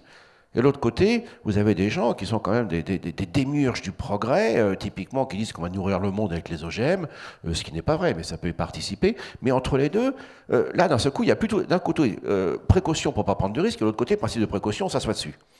Or, le vrai rôle, justement, du principe de précaution, c'est que je rappelle que quand c'est un risque qui n'est pas avéré, c'est justement, ça ne veut pas dire qu'on n'y va pas, mais que derrière, tout le rôle de la recherche, notamment la recherche publique, consiste justement à accompagner et de percevoir ce que ça va être. Et là, vous voyez, c'est pour, c'est contre. Donc aujourd'hui, on a vraiment une pauvreté du débat, et je crois qu'effectivement, le rôle des universitaires, enfin au sens le plus large du terme, c'est de réinstaller cela. Et merci d'avoir rappelé l'exemple justement de ce qui vient d'être fait avec ce comité de personnes autour de la fin de vie. Et bien, le professeur Sicard, qui a présidé pendant longtemps, Didier Sicard, au Comité national consultatif d'éthique, il avait organisé des débats dans les régions, avec peu de moyens d'ailleurs, je le rappelle, et des gens au départ disaient « Ah, c'est de l'éthique, c'est compliqué, c'est pour les philosophes, moi je ne vais pas y aller, c'est des experts ». Mais il y avait tout un travail de préparation, de telle façon d'amener les personnes à venir à participer à ces débats, et des personnes de métiers qui n'étaient pas moins importants, mais qui n'étaient pas des métiers intellectuels. Ce sont des personnes d'une incroyable pertinence, compte tenu des clichés que l'on avait. Donc je crois que là aussi, il va falloir que les universitaires apprennent à être plus dans la cité, c'est aussi être plus en contact avec les citoyens. Parce que si vous dites que c'est l'expert que voit sur des questions, ça pose in fine la question du citoyen et de la démocratie. Pourquoi moi j'irais voter? Pourquoi tu voterais toi? Parce que de toute façon tu n'as pas mes compétences. Donc voilà le risque qui est couru. Et donc il va falloir que là aussi, face à ces sollicitations très fortes du monde extérieur, nous soyons capables aussi de montrer que les universitaires sont accessibles et que nous participons à cela. Et pendant longtemps, je le regrette, quand vous faites de la diffusion des connaissances scientifiques, moi je déteste le terme vulgarisation. Oui, je sais, j'ai testé avec vos téléphones. Non, mais je veux dire, j'ai appris tellement de choses. Encore ce week-end, j'étais avec mes collègues d'autres disciplines, des cosmologistes, etc. Mais qu'est-ce que j'apprends dans ces échanges avec eux? Et eux, ils apprennent de moi. Sachons sortir de nos petits périmètres. Et il est vrai que, on le sait bien, cher ami, que dès qu'on sort son périmètre, et si en plus on est connu médiatiquement, ça passe pas bien, enfin ça passe dans les médias, mais ça passe pas à la maison, quoi. Donc il y a tout un travail à faire sur nous-mêmes par rapport à cela. Et quand vous disiez, madame, par rapport à votre remarque, et je suis entièrement d'accord avec mon voisin, c'est que il y a 15 ans de ça, j'intervenais avec, je commençais à intervenir notamment avec le monde de l'industrie, et il me disait, tu nous en, clairement, hein, avec ton développement durable. Et je lui ai dit, attends mon ami, sache que ça commence par les idées. Et en effet, je crois qu'un des vecteurs qui permettra effectivement, on l'espère, d'aller par-delà les grandes, parce que des injonctions, mais il s'agit de ça, ça commence par cela en fait. Et même dans les entreprises, dans nos très grandes entreprises, ils disent, oui c'est vrai, on a beaucoup de réunions d'experts justement. Il faut une réunion pour traiter tel ou tel problème. Et c'est nécessaire. Mais à chaque fois, ils me disent, dès qu'on commence à prendre un sujet qui nous dépasse, c'est-à-dire un sujet sur les problématiques de la RSE, ou RSU, ou RSO, qu'importe, et là, me disent-ils, les managers, on voit des gens qui se révèlent dans des aptitudes auxquelles on ne s'attendait pas, comme dans ces réunion que vous évoquiez. Et donc là, effectivement, c'est important, comme disait Lévi-Strauss, on peut arriver à un consentement. C'est-à-dire qu'en fait, par-delà l'expertise de tous les acteurs de l'entreprise ou de l'université, parce que évidemment, nous avons tous des spécialités, c'est retrouver le sens, effectivement, enfin la capacité, pardon, de mettre en place des questions qui, justement, dépassent les compétences même du top management, parce que tout le monde peut s'avérer compétent par sa culture, par sa sensibilité, ou même simplement par la raison, qui est universelle. Et je donne un dernier exemple. Il y a 1 an, il y a eu, donc, comme tous les ans, des prix de l'entreprise de l'année dans différents domaines, etc. J'assistais à cette cérémonie, et ce qui me frappe, c'est que dans les 10 catégories, à chaque fois, les récipiendaires évoquaient une problématique de la RSE. Alors, je vais voir les membres des jurys, je leur dis, est-ce que c'était explicitement dans les critères du jury? Ils m'ont dit absolument pas. Et donc, toutes ces entreprises étaient très performantes selon des critères absolument économiques et financiers, ou d'emploi, etc., donc des critères parfaitement objectifs. Mais en fait, ce qui les avait amenés à avoir ces performances, au vrai sens du terme, ça avait été stimulé par justement de ces sujets qui font que, par la diversité de nos expertises, nous soyons capables de participer à cet enjeu. Donc voilà, c'est pas de la salade, c'est pas de la manipulation, et ça marche. Sauf qu'on l'a oublié, on s'est tous enfermés dans nos spécialités pour des tas de raisons. Mais attendez, moi aussi, soyons clairs, j'ai pas de leçon à donner à cet égard. Ok, merci beaucoup. Voilà, on va se prendre un temps précieux, qui est celui de vos réflexions ou de vos questions. Évidemment, on peut aussi profiter de les avoir sous la main. Je crois qu'on a un micro, voilà, qui est prêt à circuler. Et qui va redescendre ici. Non, pour l'instant, il reste là-haut. Ah, je crois qu'il y avait quelqu'un en haut. En fait, c'est ici, tout en bas.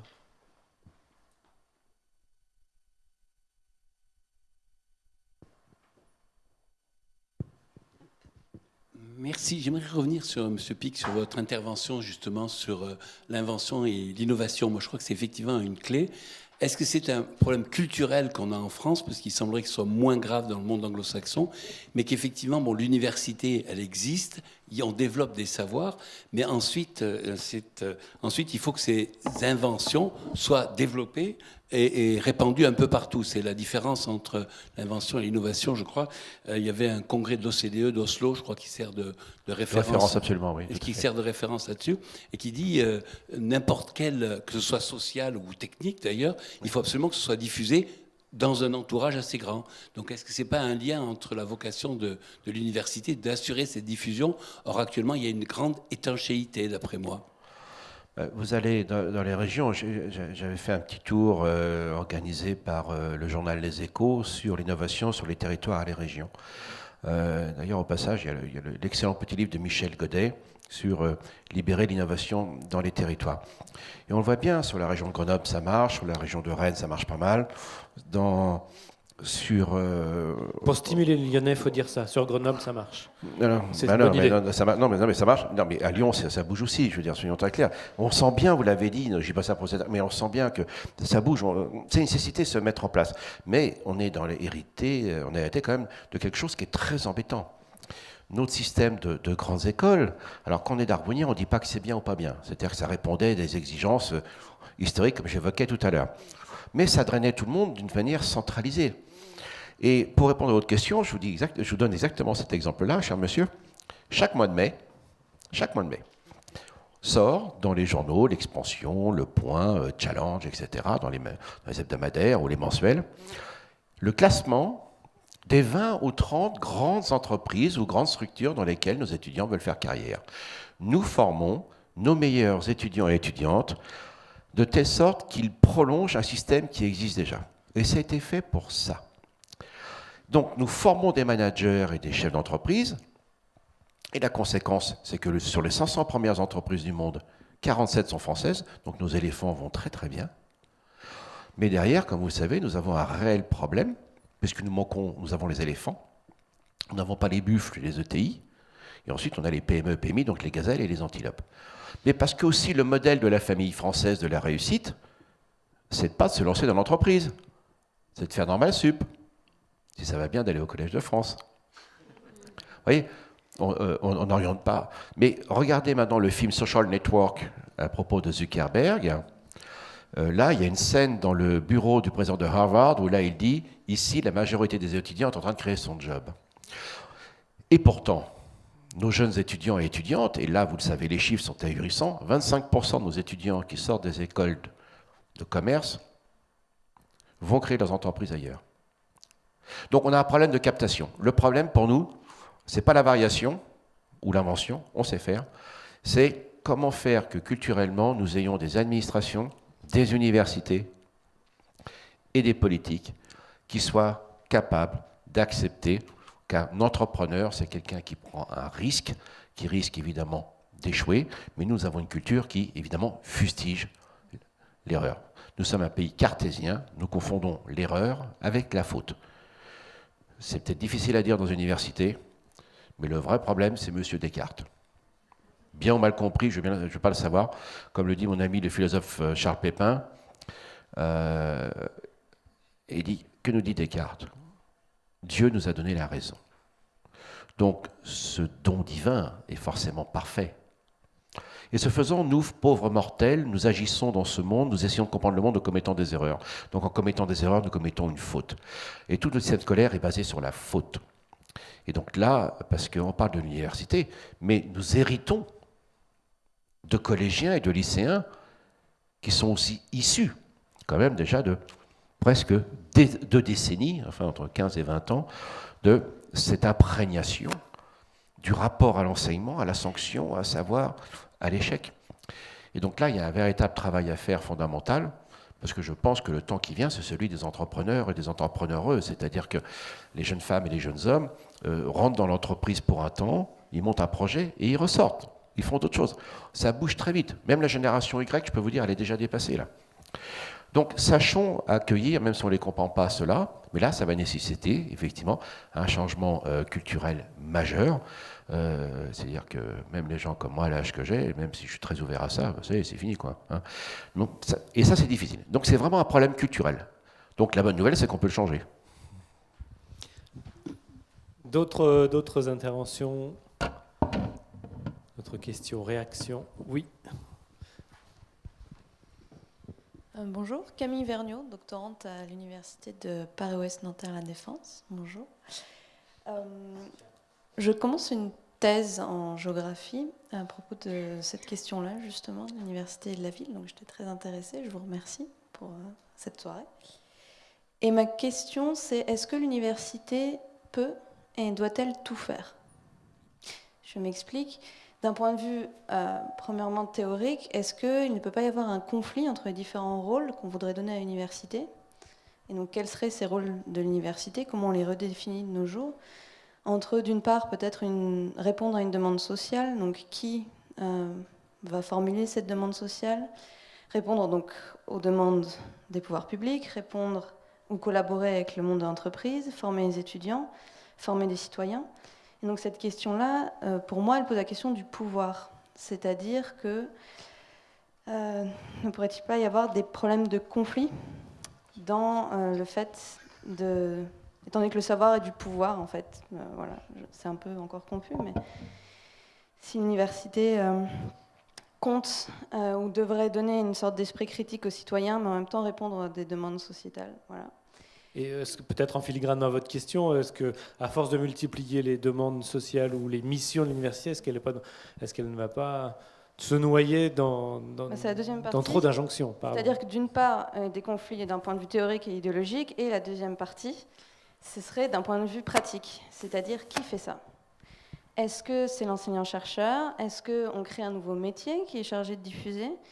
Ça pose des questions de temporalité aussi. C'est-à-dire que, par exemple, il y a de très bons articles de sociologues, désolée, je fais ma doctorante, mais de Korkuf ou Lahir, je les cite parce qu'ils m'ont beaucoup marqué, qui montrent les possibles contradictions en termes de légitimité, de registre d'action, de temporalité. Répondre à une demande sociale, enfin une demande d'une entreprise en 2 ans, c'est pas du tout la même chose que d'avoir 10 ans pour faire de la recherche, on va dire plutôt pure, que face à la recherche appliquée. Voilà, donc les contradictions et les conflits possibles. Merci, donc on va rester jusqu'à 23h finalement, parce que votre question est immensément riche. Jean-François Ballaudet.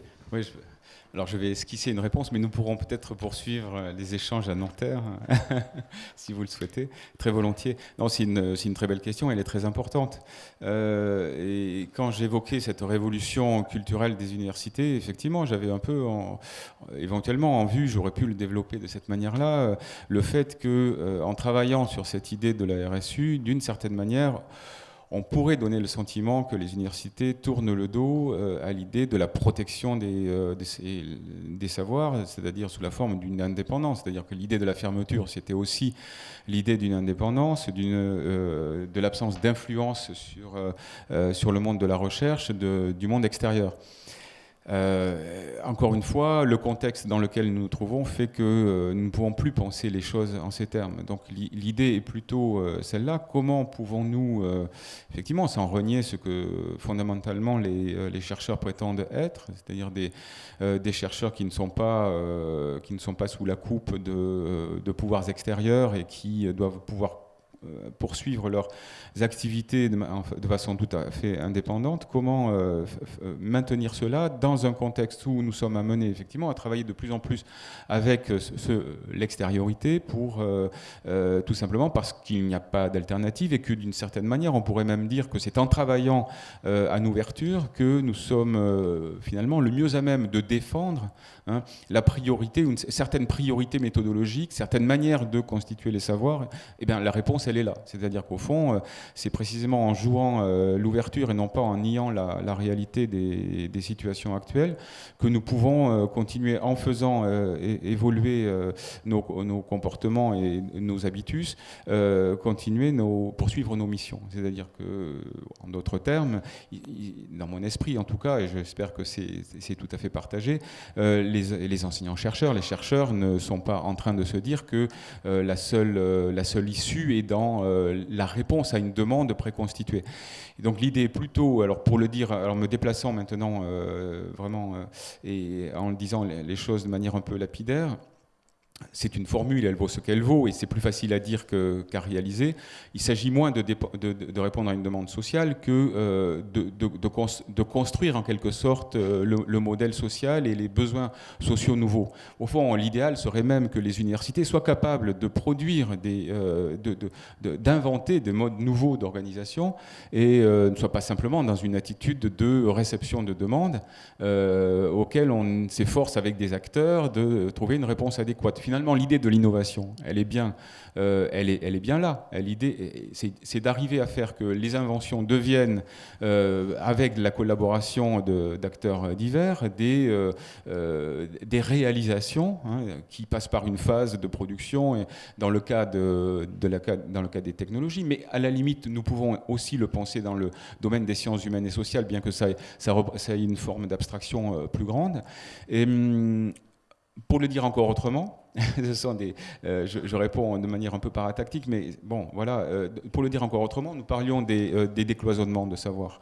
Aujourd'hui, nous avons tout à fait intérêt, j'en suis convaincu, à former très bien disciplinairement nos étudiants, mais aussi à leur apprendre à travailler en interdisciplinarité. Et je crois bien qu'au fond, une bonne définition de l'innovation, du processus de l'innovation, c'est le fait de renvoyer l'innovation au croisement fondamentalement des disciplines, au-delà même de l'interdisciplinarité, jusqu'à ce qu'on appelle la transdisciplinarité, parce qu'effectivement, on fait dans ce cadre-là émerger des objets nouveaux qui n'étaient pas donnés auparavant. Sommes-nous capables de le faire ? Est-ce que les universités, les grandes écoles, les organismes de recherche sont capables de le faire? Il me semble que c'est à peu près le grand défi, et c'est un véritable équilibre difficile à trouver, car il faut être très fort dans cette discipline pour être capable ensuite de dialoguer au plus haut niveau avec d'autres disciplines.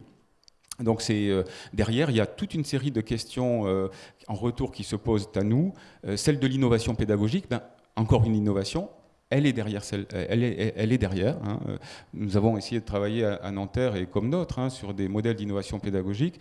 Nous avons par exemple construit un modèle un peu hybride de formation qui est humanité et management, parce que nous avions le sentiment qu'il fallait définir un autre modèle de formation que celui des écoles de commerce, sortir du formatage des managers. Je suis désolé, il y a peut-être des représentants d'écoles de commerce ici présents ce soir, qui est un modèle très très éprouvé, très efficace, mais dont on dit qu'éventuellement il trouve ses limites. Et qu'il y a une forme de reproductibilité. Donc nous sommes dit, eh bien, peut-être que ce qui se passe dans d'autres pays et qui marche très très bien, qui donne des résultats très intéressants, nous pouvons le penser en France. Et effectivement, l'idée de former des étudiants aux humanités, y compris au grec, au latin, à la philosophie, à l'histoire et aux lettres, mais encore un peu au droit et à l'économie et de la gestion, peut-être que ça peut produire un type de manager nouveau et susceptible effectivement du coup de s'ouvrir au croisement disciplinaire, aux hybridations de toutes sortes. Par quoi on voit qu'éventuellement un état d'esprit peut créer toute une sorte d'effet, mais derrière il faut toujours que la dimension critique soit présente. Évidemment, je crois que c'est une marque distinctive du savoir tout court, de l'université, mais du savoir tout court, et cela ne doit à aucun prix jamais être perdu, me semble-t-il. Moi, j'aurais bien aimé entendre Jean-Yves Toussaint aussi sur ce sujet, parce que vous parlez d'interdisciplinarité, évidemment. Voilà, mais sur les implications de la question de notre doctorante, et également sur la question de la temporalité qu'elle avait évoquée dans sa question. Enfin, sur des questions, vous avez parlé de pouvoir, etc. Il faut faire attention à ne pas rentrer dans justement les projections qu'on fait d'un monde sur l'autre. C'est sûr que l'entreprise, c'est pas très simple, mais vu de l'entreprise, l'université, ça ne l'est pas. Enfin, je veux dire, il faut faire, à mon avis, très attention. En revanche, moi, je suis assez persuadé que c'est vrai que l'université, il y a plusieurs missions. Et que oui, il faut sans doute les savoirs aujourd'hui que l'on produit. C'est pour ça que moi je suis assez critique par rapport aux savoirs disciplinaires notamment. C'est qu'aujourd'hui les savoirs que l'on a doivent agréger des quantités de savoirs. Il n'y a pas un savoir disciplinaire, il y a toujours des points de vue sur des objets. Alors moi je vous rejoins beaucoup.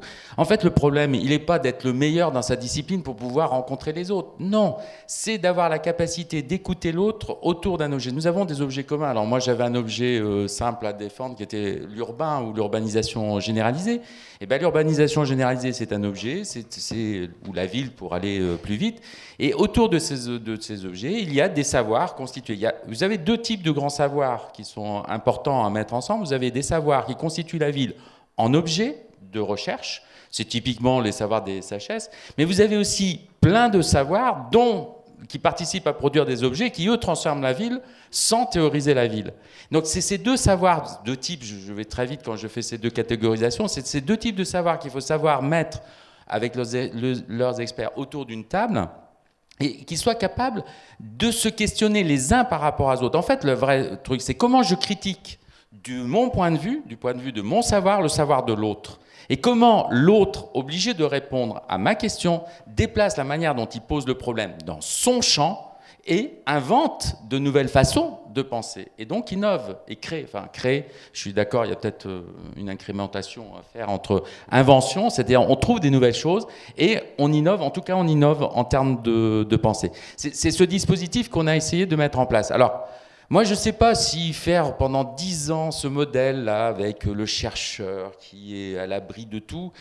Certes, il faut que dans les laboratoires, on puisse de temps en temps, ce qu'on appelle, il y a certains sociologues pragmatiques ou pragmatistes qui parlaient de suspension du jugement. C'est-à-dire ce qu'il faut que l'université nous offre, ce que les laboratoires nous offrent, c'est des moments dans lesquels on peut suspendre les jugements mondains pour précisément redevenir créatif, c'est-à-dire rendre tout possible. C'est-à-dire pas commencer à se dire ça va coûter combien, ça va faire ci, ça va faire ça. Donc ça implique des moments où on peut suspendre ce jugement. Ça, les laboratoires, normalement, c'est leur mission et leur savoir-faire. Mais ça n'implique pas que on va y rester pendant un certain temps. On n'a pas besoin d'y rester non plus une éternité pour inventer. Il faut se ressourcer constamment aux nouvelles questions. Et aujourd'hui, il semblerait, en tout cas dans mon champ, et on le disait tout à l'heure, que les vraies questions, les vrais verrous, c'est les entreprises qui les portent aujourd'hui et surtout les collectivités territoriales qui sont devant des problèmes. Alors effectivement, elles ne savent pas problématiser ces organisations à la manière scientifique, mais elles ont des soucis. Les chercheurs peuvent problématiser ces choses-là et qu'il soit au moins capable d'apporter non pas des réponses opérationnelles, parce que ça ne veut strictement rien dire pour un chercheur, mais qu'il ramène des connaissances qui sont suffisamment des réductions du monde pour que ce monde soit manipulable manipulable au bon sens du terme, hein, c'est-à-dire pouvoir le sculpter, le fabriquer, le transformer, parce que après tout c'est ça la praxis, c'est-à-dire transformer le monde. C'est la connaissance, c'est quand même d'une certaine manière ça, c'est voir le monde autrement et agir autrement. Et donc pouvoir permettre aux opérationnels de voir autrement et d'agir autrement, si possible de manière plus vertueuse et meilleure. Et je pense que c'est ça qui est très difficile aujourd'hui à mettre en place dans le modèle universitaire tel qu'il est, c'est-à-dire divisé, je suis désolé de revenir sur cette critique, qui est trop divisé, ça se guérit, hein, on en sort, hein. Et qui est trop divisé en mode discipline et trop préoccupé à se sauver disciplinairement pour des questions très bureaucratiques, au lieu de passer plus de temps à s'ouvrir et à organiser cette grande discussion qui est, elle, extrêmement importante, qui est entre les savoirs eux-mêmes, entre les savoirs et les savoirs de l'action, et entre ces deux savoirs et les savoirs dits profanes. Mais il faut que chacun reste dans son monde et dans ses, ce qu'on appelle, je sais pas, on peut dire compétences ou je sais pas quoi. Voilà, si je peux me permettre de vous répondre quelque chose, je crois que c'était vous, c'est ce que dans IMU, on a essayé d'inventer comme sorte, entre guillemets, de modèle d'action. Merci. On va arriver au bout du temps, mais je voulais quand même encore proposer la parole à la salle avant qu'on arrête. Est-ce qu'il y a un regret? Oui, enfin mieux qu'un regret, une envie de s'exprimer.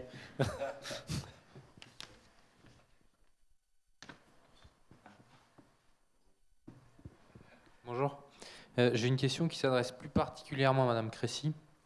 J'aurais aimé vous entendre sur la vision opérationnelle du Grand Lyon, sur l'urbanisme, en tout cas la porosité de l'université au sein de la ville.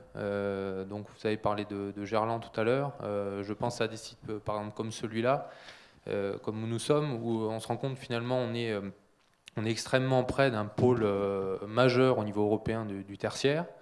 Mais on se rend compte que finalement, il n'y a pas de lien physique entre le monde des entreprises qui est de l'autre côté des rails et le monde de l'université qui est là. Est-ce qu'aujourd'hui le Grand Lyon a une vision sur la manière de faire rentrer la ville dans les campus universitaires, notamment au moyen d'un urbanisme opérationnel adapté, quoi. Voilà. Le Grand Lyon, pardon Fabienne, dites-nous juste qui vous êtes. Alors, pour vous situer. Camille Foissy, Société Bouygues, vous avez cité Vinci tout à l'heure, groupe Bouygues. Désolé. Voilà. Égalité rétablie. On travaille beaucoup avec Bouygues aussi. Voilà. Je ne sais pas, opérationnel, c'est... Enfin, vous me posez une question, là, c'est quand même... Vous y allez fort. Moi, je citais avant la réunion, on parlait un petit peu entre nous, et je disais, il se passe quand même des choses dans le fait que, par exemple, les entreprises se collent un peu au campus, je pense à la DOI, par exemple, se collent au campus pour se positionner. C'est pas par hasard. Pourquoi, voilà. Autre exemple opérationnel, pourquoi nous on achète, enfin pas pourquoi, on achète du foncier à proximité des universités, en se disant mais là ça part, on achète parce qu'il y a des projets à porter. Je ne sais pas si c'est des éléments de réponse.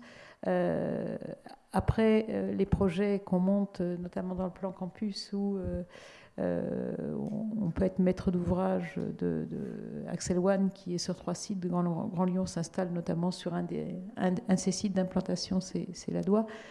Je ne sais pas si c'est répondre à votre problématique, à votre question, pardon. Non, mais vous citiez la DOI, c'est un exemple d'urbanisation de frange en fait.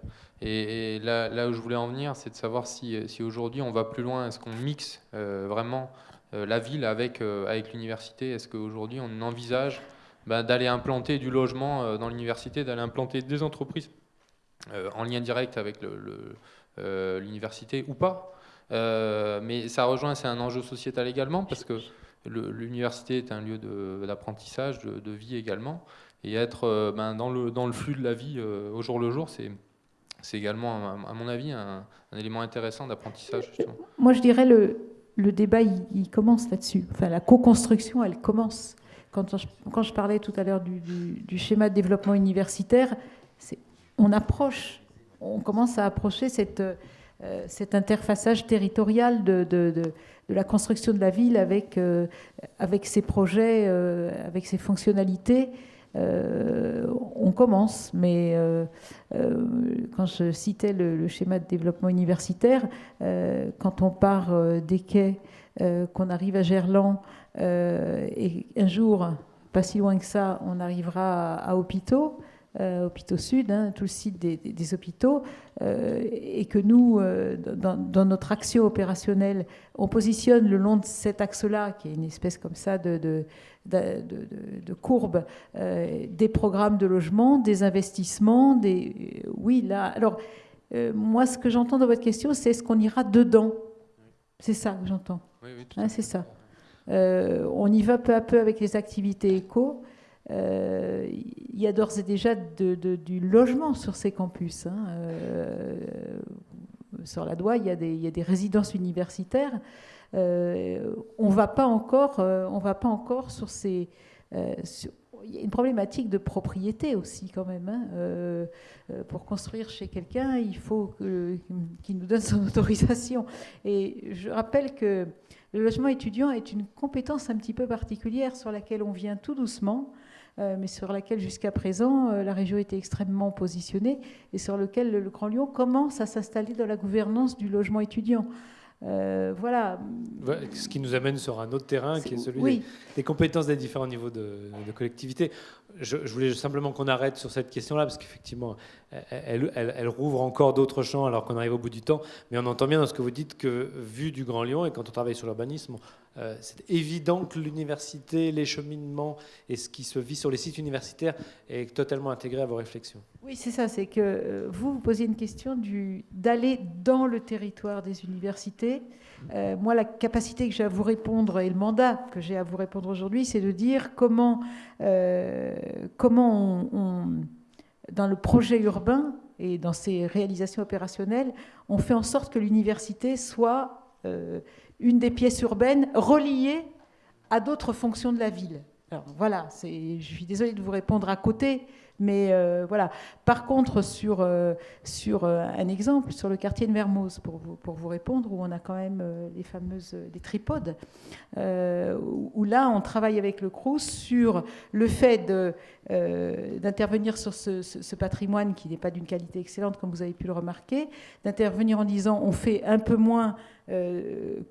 en tout cas, on ne fait pas que du logement universitaire, on mixe je dirais, l'offre et la production de logements, ce qui nous impose à nous, dans d'autres opérations du Grand Lyon, justement, pour le coup, d'implanter, de dire au Crous, mais là, vous pourrez vous implanter sur d'autres sites pour remettre du logement étudiant.